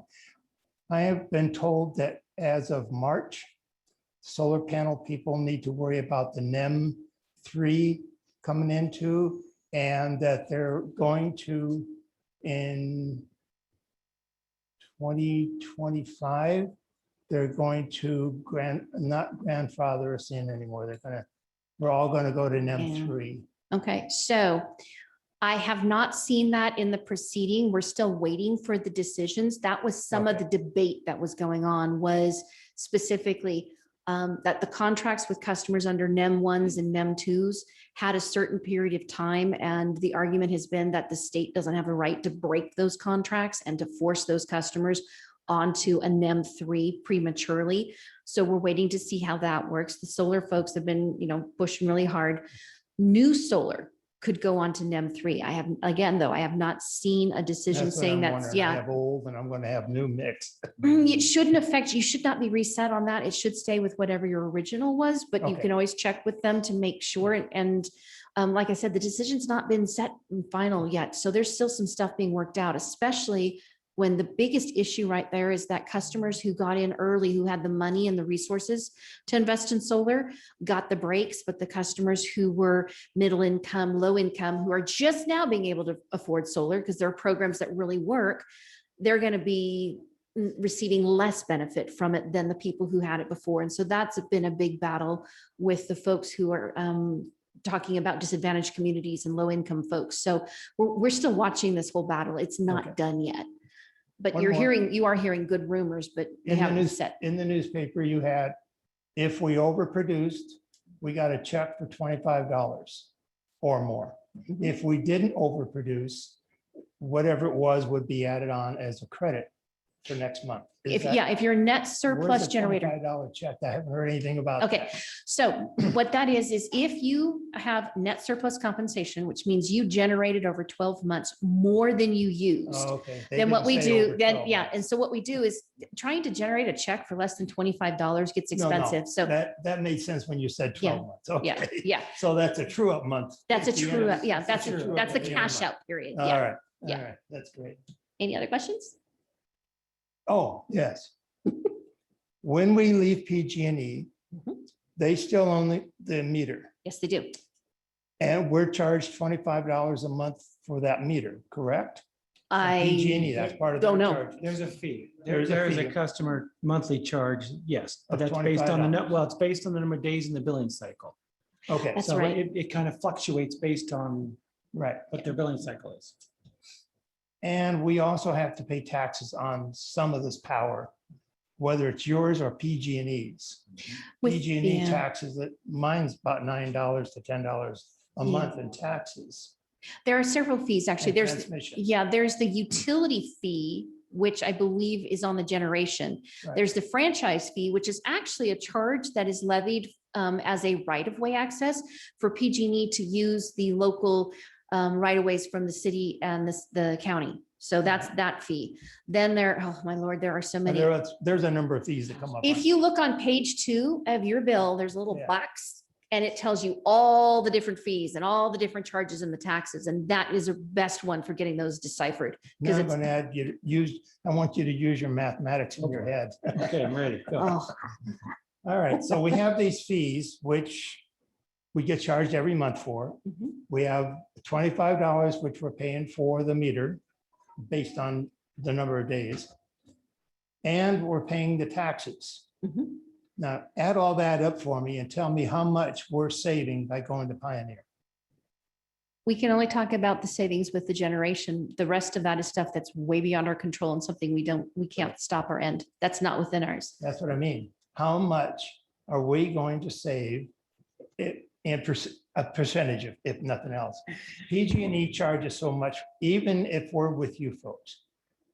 A lot of those fees are actually pass-through fees. And if you notice, a lot of them are fees, not taxes, because taxes take approval. Fees are Right. just what they are. That's the only way they So, can get more money. But but a lot of those fees are actually, they're mandated to collect for specific efforts, specific programs.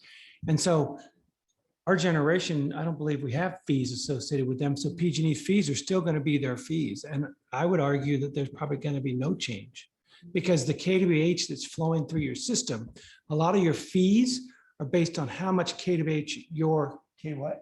KWH, How much- the yeah. energy. Yeah, how many much the kilowatt hours? Energy is coming through through your meter and they're measuring it. The fees, a lot of the fees are based on what's passing through that Right. meter. That number's not going to change, whether you're PG&E or Pioneer, because the energy that's flowing through is still the energy flowing through. So if I'm producing enough energy in 24 hours, all those would be reversed because my meter goes backwards, right?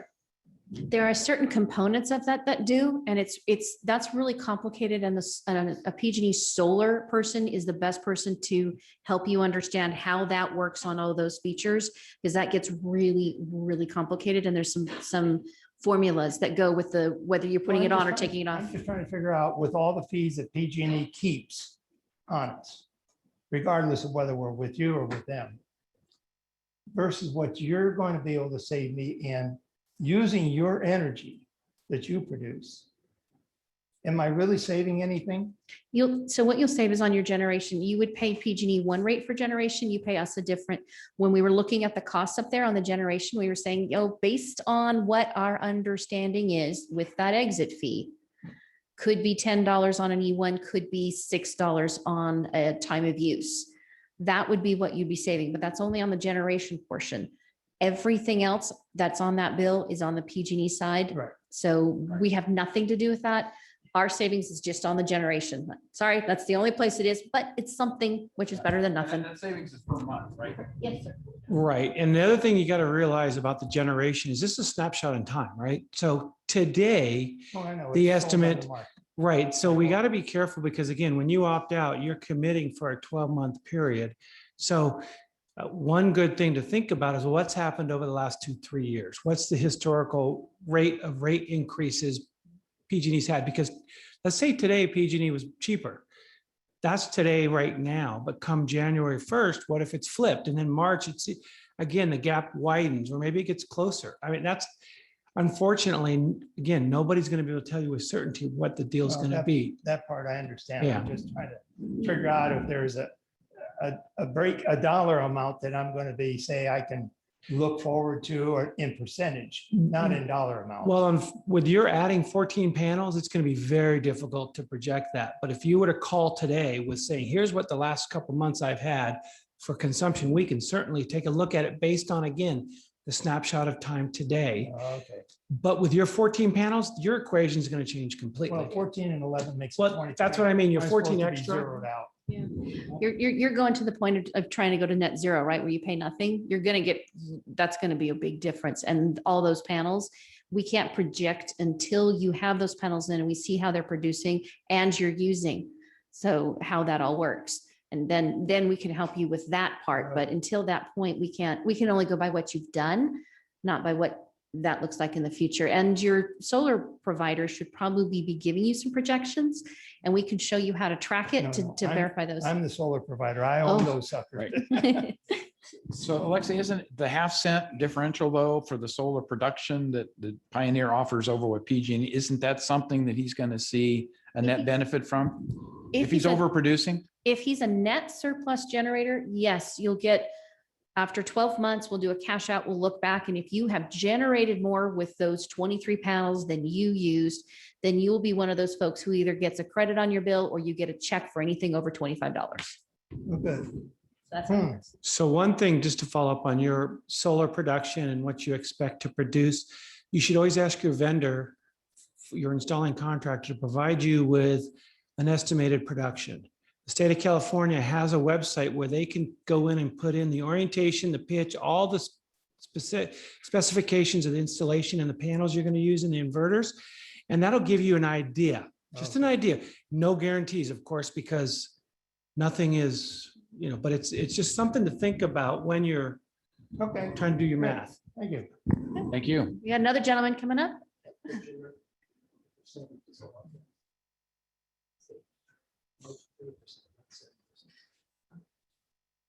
Thanks for coming. Yeah.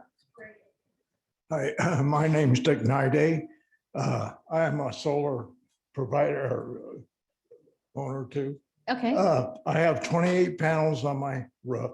I'm a zero. Right. At the end of the month, I don't pay. Net zero. Yep. Answer his question. If he has a computer at home, they give you a website that you can go on and it tells you exactly what each panel is producing. I had a young fellow come over and he's the one that designed it for me. I only want to go with 20 panels. He went to PG&E, he got my old bills, looked at it. He says, go with 28 and you'll zero out. I didn't pay anything for tune-up. And last month, I didn't pay anything. So for you as a Pioneer customer, we'd want to take a real close look and see if the annual is better for you than any of the monthly that we do, because you're getting to that point where everything reconciles beautifully at the end. So, if you have any questions about that, let's take a look at it and make sure that whether you need to be annual or. Yeah, the only thing I pay is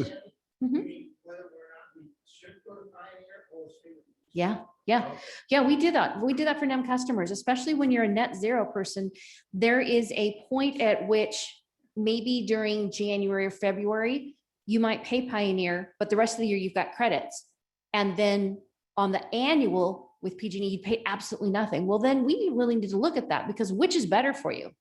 And so, we'll take a look, give you an idea, and then you choose what you want to do. It's really, this is about what works for you, for your solar, for your home, for your rate, however it is. yeah, I only pay the $10 fee. for it's $9.96, I believe. Yeah, that's the connection fee, which pays for the meter and the reading and all of that stuff. Yeah. That's it. Yeah. Do you have the time of use program? Yes. The one for, I think it's 4 to 9. or- Yes, time of use C. Mhm.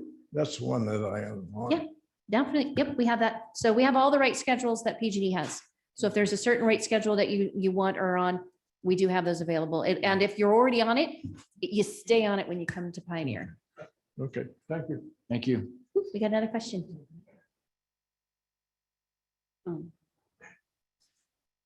Hi, I'm Sam from Shingle. Welcome, because I've been waiting to opt out of PG&E since 2002. I hate PG&E. Those of you who are still on there. I've hated PG&E since I got here in El Dorado County. I still hate them now, and I want to opt in. This is in January. I do have a true up in May. But it's up to you. So speaking of the true up, does that mean that I true up with PG&E in January if I do Yes. that? Yeah. So I'll pay them less. Yeah. No, one of the things you can do, if you're looking at enrolling, you can give yourself, based on how your usage is, and you can take a look at it. If there's a period of time when you start generating really, really well and you want to That's why you said maximize March this. is probably the better Yeah, time. so if you don't want to, if your enrollment and true up would be May, but you want to reset to March, you can do that. You can, my recommendation would be No. call us in February and start. in I'd March. rather Scrooge PG&E rather than, anyway. So the other thing is, because you said earlier about if you do change your system Mhm. with PG&E, they change the true up. Does that happen if I change the system let's say in January, I change it in June? Does there, because there's a true, I know it's a yearly true up, but Right. with you, it's a monthly. Does it matter? Does it Not to change? Pioneer, but you'll have to check with PG&E on when they would, what they would do. And if they would, if you add panels and change things up and they give you a new true update, that would be there. It doesn't affect Pioneer in the least, but it would But affect your. we still have a relationship with PG&E. Absolutely. You have a relationship I with really PG&E. want to break up with them. Well, they are our So lines one and of the- poles provider. Yeah, go sit down. I'm sorry, go ahead. He's mine, by He the way. he needs counseling, so that's okay. So we, yeah. I know. Upgrade your panels. Yeah. So that they will tell you at that point whether you're going to change your true up. Exactly. So all of that, the operation of adding panels, taking panels away, the application for your solar system, the integration of turning it on, that's all PG&E because that's all based on the infrastructure. For us, it's just a matter of the generation. Are you generating? Do you get a credit? Do you not get a credit? Do you get a charge because you pulled more off the grid than you generated? All of that. That's the component we handle. But the rest of it, I'm So sorry. I'm still paying alimony. All right. Well, but one other thing you can do to go that step further is there's the backup battery piece, right? So as it's That's why I want to overproducing, So one of the things I want to change is panels and then back.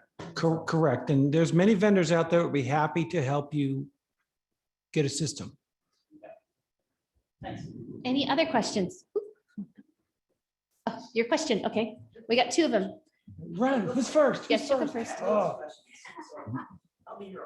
Oh, oh.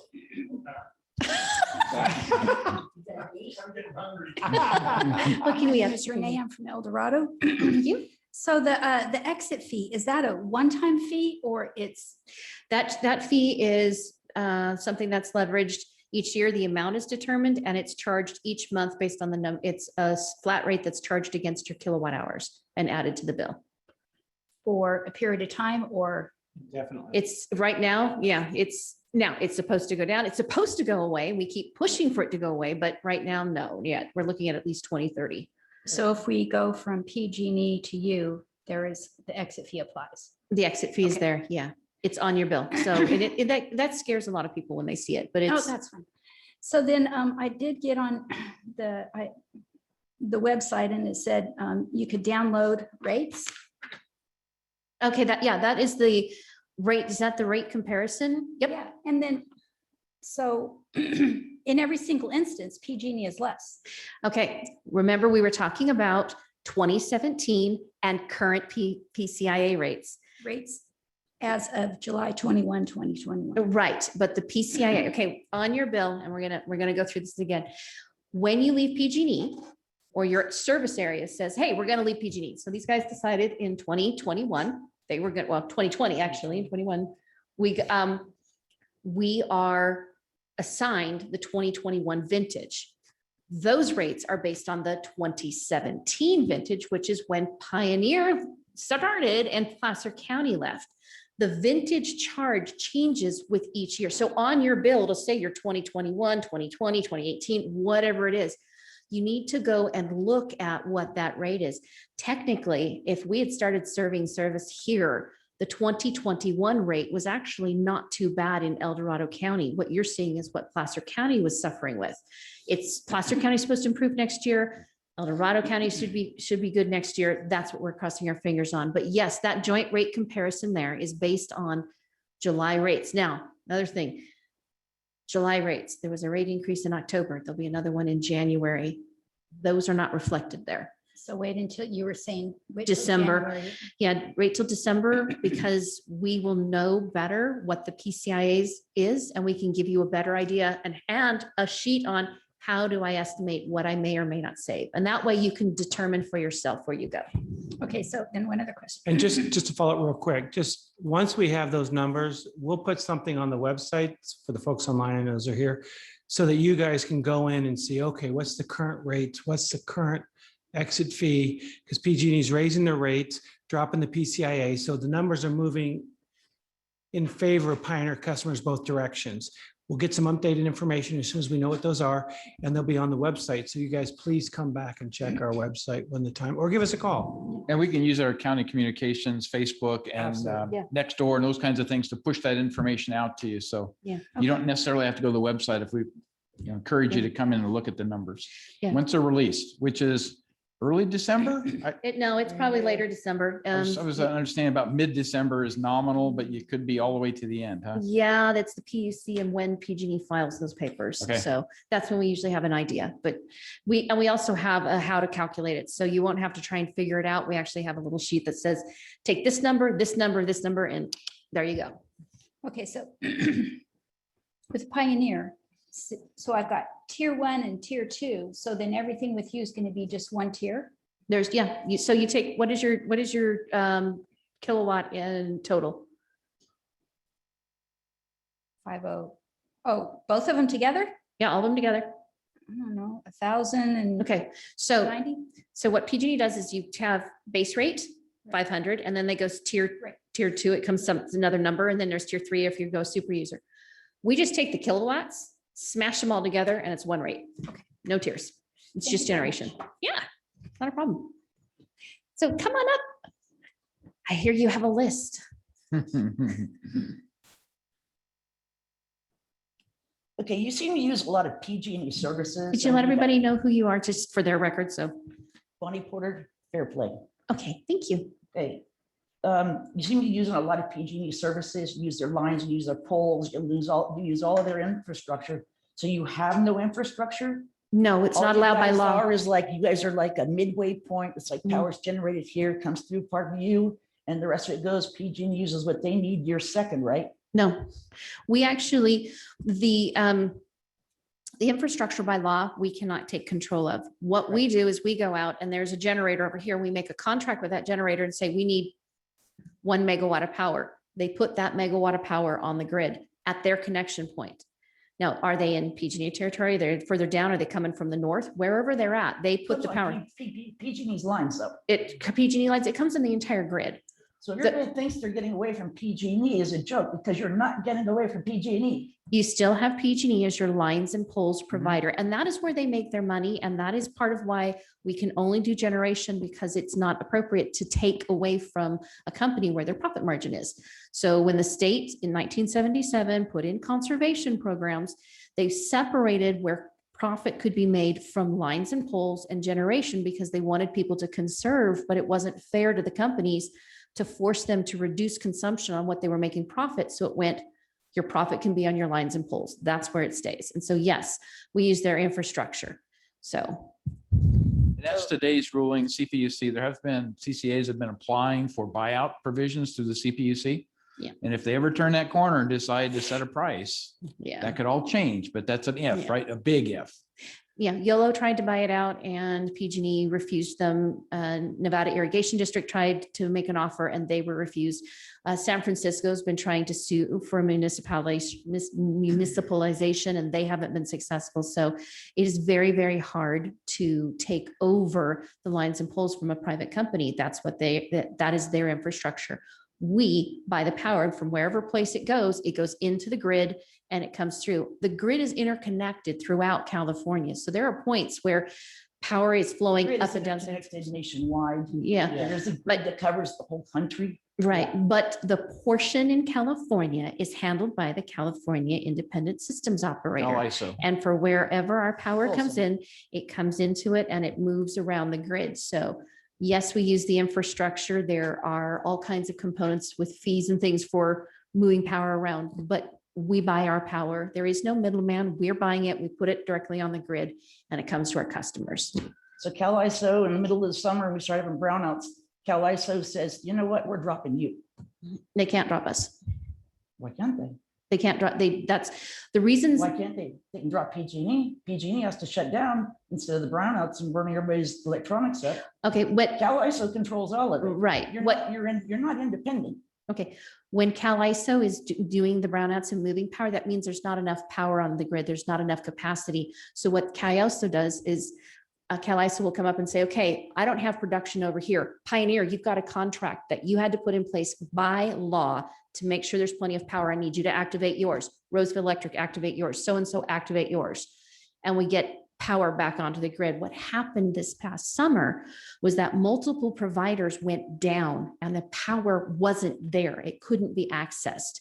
And so that's when CAISO started going, oh, we're going to have problems. You can't have certain aspects of critical facilities go down under a brownout. You need to maintain the integrity of the grid. So that's when they got involved. And the Why do you think KUC all maintenance on power plants is done in the middle of the summer? don't control that. Sorry, but See, but still, it's like everybody sits there and gets all mad about PG&E. Oh, they shut off my power. They do this, they do that. Mhm. They're not getting away with it. It's just the same thing. You're not independent. You're not No. separate. We are not independent. That's No. a Also, I given. got a question. Why is the county involved in this? Or did we pass this, that the whole county would go on this? Did Because- somebody not ask me to vote? This was Are a we joint making powers. money? No, the county's not making any money on this. We're offering a service and you can opt out at any point in time you want and stay with PG&E. You're perfectly welcome to do that.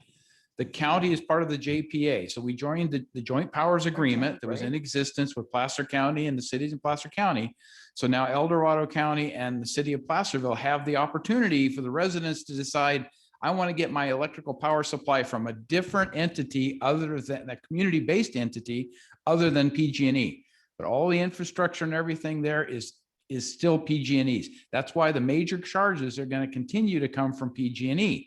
So there's some small savings with the CCA generally with respect to whatever the PCIA, that exit fee is for an individual resident. But in my particular case, I'm looking at the Green 100 because I think that makes a whole lot of sense. And PG&E doesn't even offer that. So that's one thing that's a plus for me that makes it my decision pretty simple, but it's an individual decision. If you decide I'm going to stay with PG&E, we say, great. If you ever decide to come back to Pioneer or decide to transition to Pioneer, we're welcome to take you back as soon as your year with PG&E expires and we can get you back. Now, I remember SMUD, when SMUD came out with Yeah. their environmental program. Everybody's electric rates that wanted this green energy, their bills went up like quite a bit. Sometimes 25%, I would hear. Well, after that, then people started realizing, wait a minute, my green power is going on the same grid as everything else, which is like is burning off of fossil fuels, cogeneration plants, everything. So really, there wasn't a green energy getting to people's houses. It's all a scam to make people pay more money. actually what happens is by people choosing to go on a 100% renewable rate, Then they do they're an exchange of kilowatts per kilowatts. what Right, they're I doing. know. No, what If they're the doing. Energy stays together. There's only one line, one wire. You can't separate and say, this is the green wire and this is for everybody else. Would you like to know how it does work? Sure. Okay, so what happens is, you're right, all the power mixes together, but every person who goes through and chooses to be 100% renewable is increasing the percentage of the overall power mix in the state of California. Every time that happens, there's another percent up, another charge up, another charge up. So they are, by choosing 100% renewable, they're driving the state towards its goal of 100% renewable across the grid faster. So it's a It's choice. already been proven that 100% renewable is not going to work. I'm not gonna, I can't argue power Got a drought, mixture. There goes your hydro. You got all the rest of the stuff that we got now. You got the high temperatures, you got the droughts, everything else. 100% renewable, it cannot work. They've even said that. They're saying that about the electric cars. I follow a Facebook page up in Kirkwood. Kirkwood, right before the fire, in fact, when they were getting evacuated, the people couldn't leave because most of them came from the Bay Area, had electric cars, and there's 3 electric outlets for all of Kirkwood. So when the public utilities, we had a lot of folks doing a movement to say, we want 100% electric cars come 2040. Pioneer stood up and said, whoa, wait a minute. Doesn't work up in the Sierra Nevada, especially in the snow, especially when we don't have the infrastructure. Let's not set that goal yet because it might not work. And we have been the voice for sound policy on things like electrification of transportation and pushing everything to electric cars. Because I'm still trying to find a good car that'll take my trailer on electric batteries up to Tahoe. I haven't found one yet. I don't know if anybody else knows about one, but we understand. So we do, as advocates, point out very specific things like them when policy's been being driven by one part of the state, say San Francisco and the folks down there who are very green oriented. We bring in the check of, well, take a look at the Sierra Nevada, take a look at Northern California, take a look at this sector of industry where that policy won't work. Can we modify it, change it, postpone it, do something different? And we've actually been successful with that. And for us, what that means is that up in the foothills, we're not trying to comply with a program that simply doesn't work. Anybody hear about the gas tax component where it's based on the miles you have to travel? Well, when you're in the Sierra Nevada and the rural counties, you have a lot greater distance to travel. So when they bring that up, we go, well, can we ask a question about that? We really don't have the public transportation and all these things that would keep that cost down for us. Can we look at another option? Can we think about this? And so we become that voice that says, well, wait a minute, another point of view. And so that's where we provide, that's one of the advocacy components that Pioneer provides. And that's what we try and do. One of the things we didn't mention is that there is a California CCA consortium that always has lobbyists and everything else in there speaking for us as the CCAs of the state. And there's a number of CCAs that are, the quantity of CCAs is growing every year. So it is a trend that most people are recognizing. There is an advantage. And in my perspective, it's the first step of hopefully multiple steps that might occur over the next 20 years. But you got to take that first step. And if you don't, then you're going to just be with PG&E. And if you're happy with PG&E, no problem. We want you to choose what's right for you. So please, and if you have questions and you're thinking about stuff, please call us and we'll go over anything you'd like. And do you have service personnel? If the line goes down in my yard, who do I call? You call PG&E because they own the lines and poles. That does not change. Power outages, downed lines, meter problems, storm outages, all of that with PG&E. Okay, so make sure if you have a line go down, call PG&E, let them know about an outage, let them know if you're out of power, all of that stays with them. They've got great teams, as we know, especially during the storms. They are awesome at getting out there and getting that power back on. So they're your go-to for that. But again, Pioneer is allowed to lobby to get more microgridding and that sort of thing by PG&E. So when we see our customers suffering because PG&E is shutting down power supplies to given homes, we can encourage them to step up and do the right things and establish microgrids, which cuts down the loss of power to critical services, particularly when you talk about hospitals and people in need of medical electrical powered facilities and stuff. Those are very important. So there is a lobbying potential or part of this that also helps us make sure that PG&E is held accountable at some level, right? As much as we can with the CPUC. And some of the things we can do is we can actually band together with project proponents, communities, and look at where we've identified a great need for microgrid and come to PG&E going, we've got the project together. We need you as a partner to get it on the grid. And then we work together to do that. And so, yeah, we have that potential as well. The other thing I'll add with renewable is biomass. I mean, there's a huge potential for biomass, Let it electrical burn. power production. Let it burn. It's just expensive. So you got to look at how do you make that all work for you? But Pioneer has a program and we've been looking at it from the county's perspective. We're trying to find a way to at least do a pilot, but you have to recognize there's a minimum size that makes sense with biomass and there's a maximum size that you don't want to go beyond because it gets to be too expensive. So the location, the supply of the fuel that go into the biomass, the scrubber systems, all those kinds of things to maintain the clean air aspects of it. There's a lot of things that go into it. But Pioneer, for instance, has scheduled a tour of the biomass facility that's out in Lincoln, Rio Bravo by name, because we want to understand more about its operation. And is that the standard that we need to look at for a That's Pioneer? SPI. Pardon? That's SPI. Isn't No, it? it's not. It's separate. Rio Bravo No. is one and Sierra Pacific Industries is a second. And by the way, we do have contracts with both of them. Well, they even, SPI's got another one? SPI is a separate one. Yes. They do a lot of generation on site. That was too far of a commute for me. Yeah. I've done wood fired and coal fired and tire fired. So, so what else? No, there's something else. There's one more, but I can't remember which one. Oh, you said something about fast trips. What are fast trips? Okay, so fast trips, like I said, President Batcher from the Public Utilities Commission put a letter out to PG&E about it.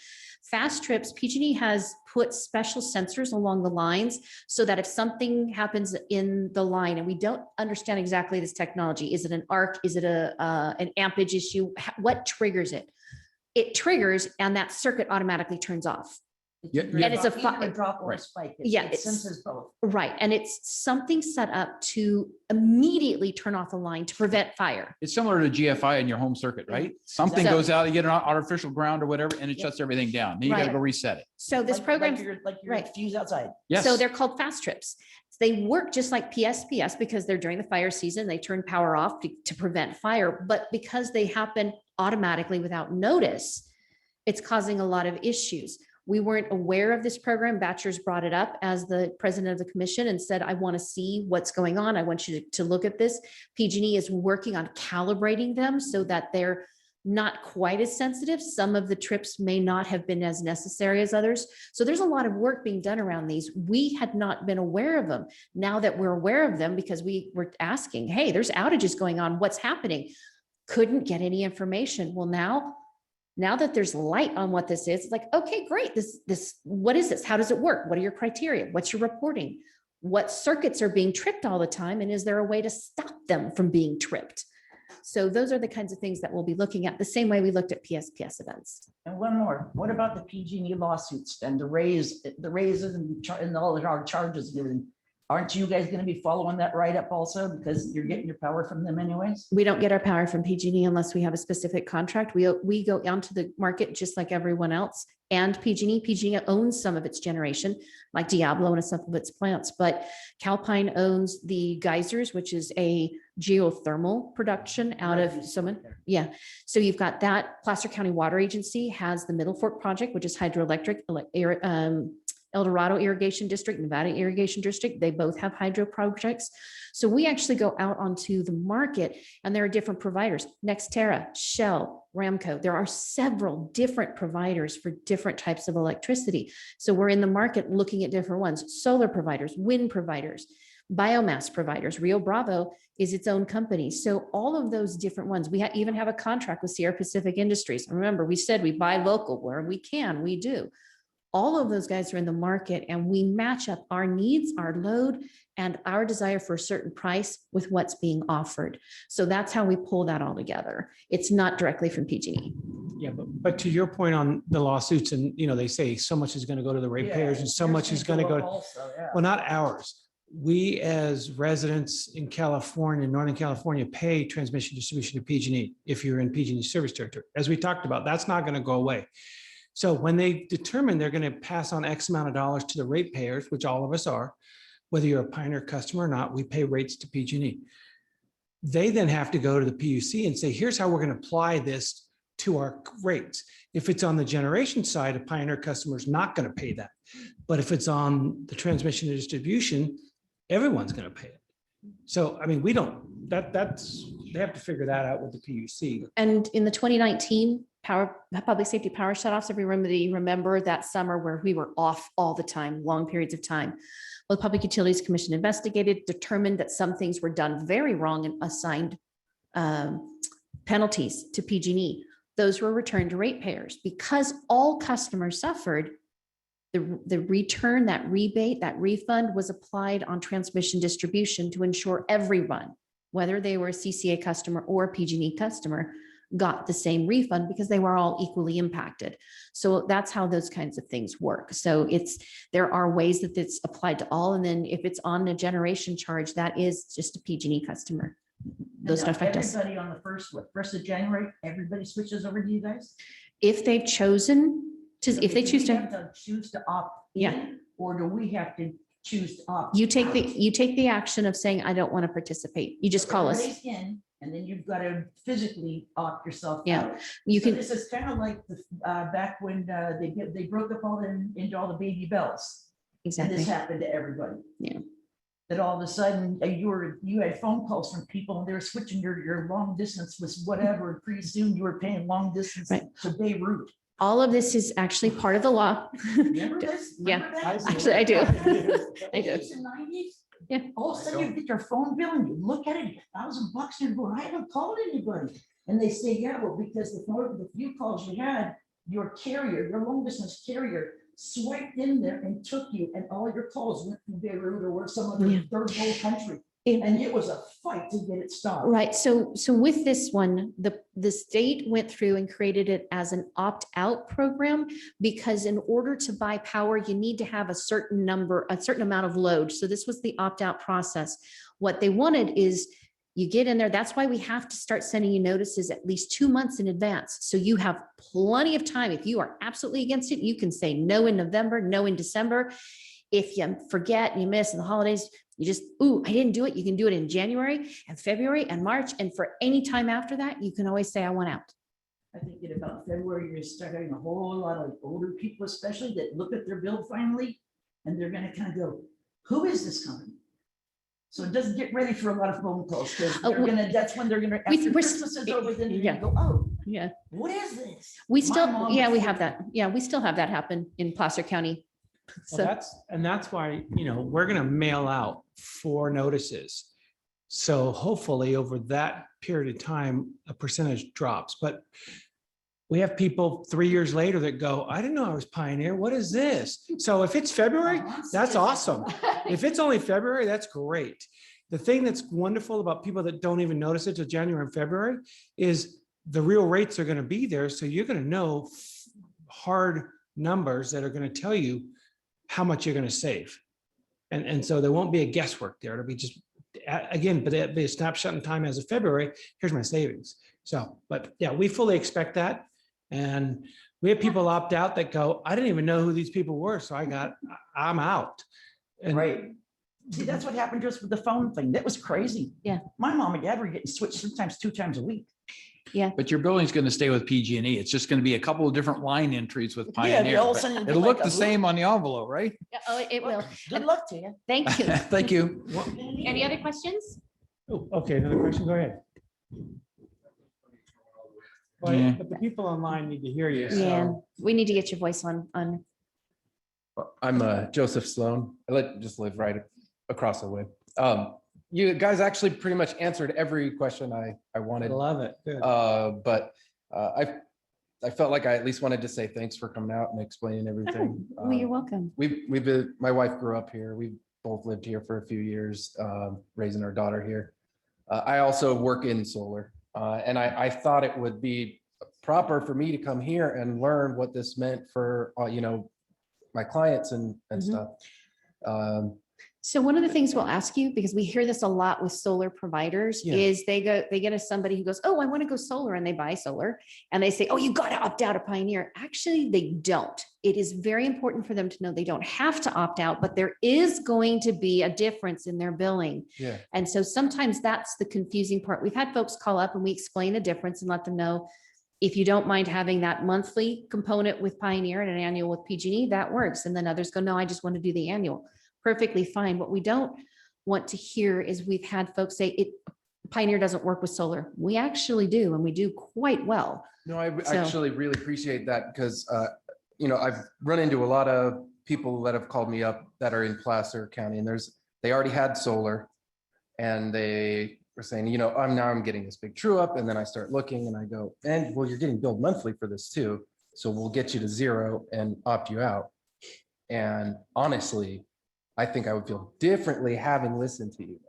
Thank And I think a you. lot of people, and I'd go on Nextdoor and say this, are so focused on whether this is going to save money, don't realize that we're getting a major local advocacy and accountability that we don't get up here.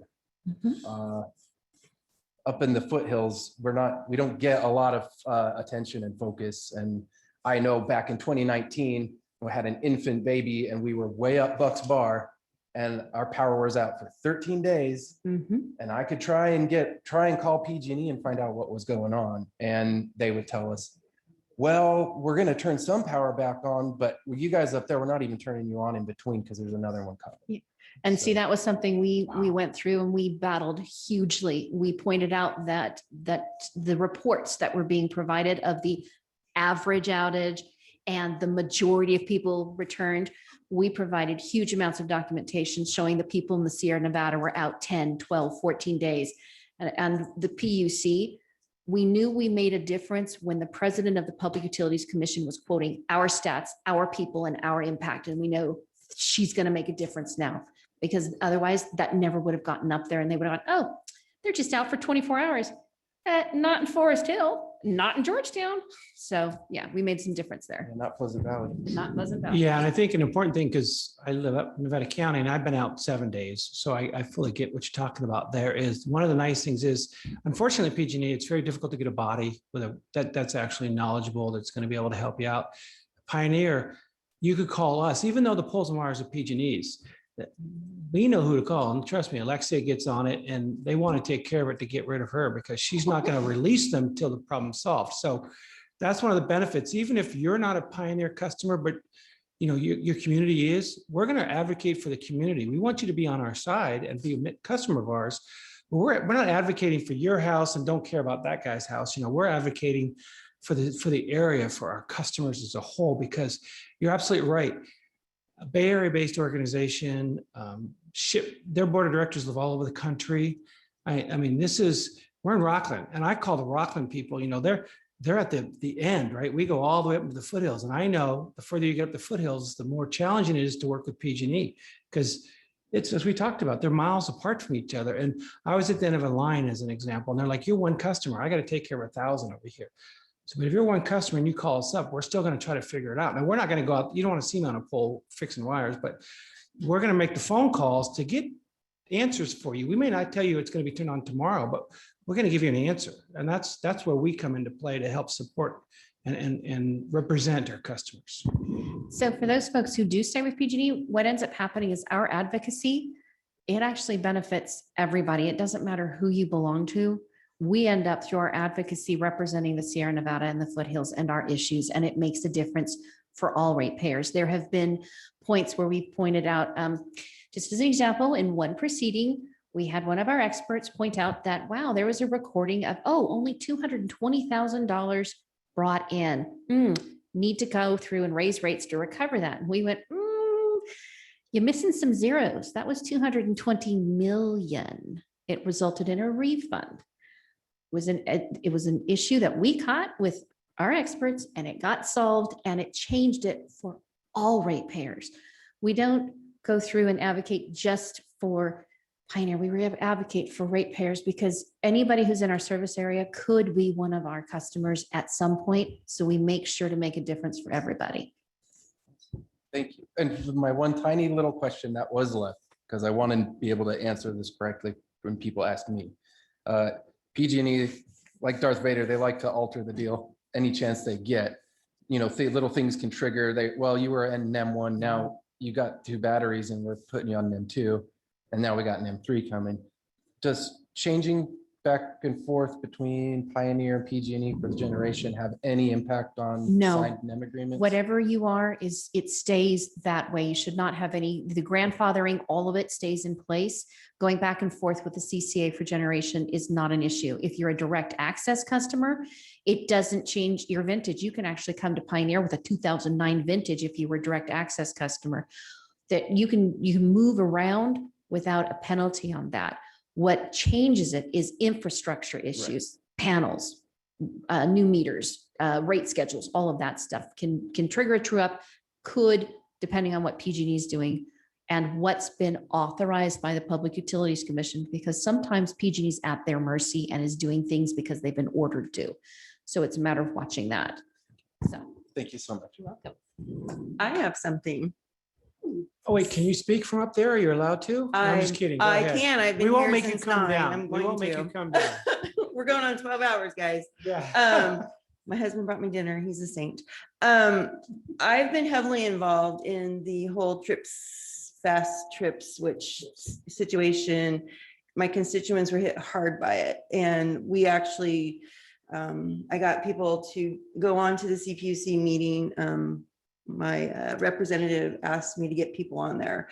So I was very happy to see President Batcher's letter. She's leaving at the end of this year though, unfortunately. So I'm concerned about that. So your advocacy, I'm very excited about that.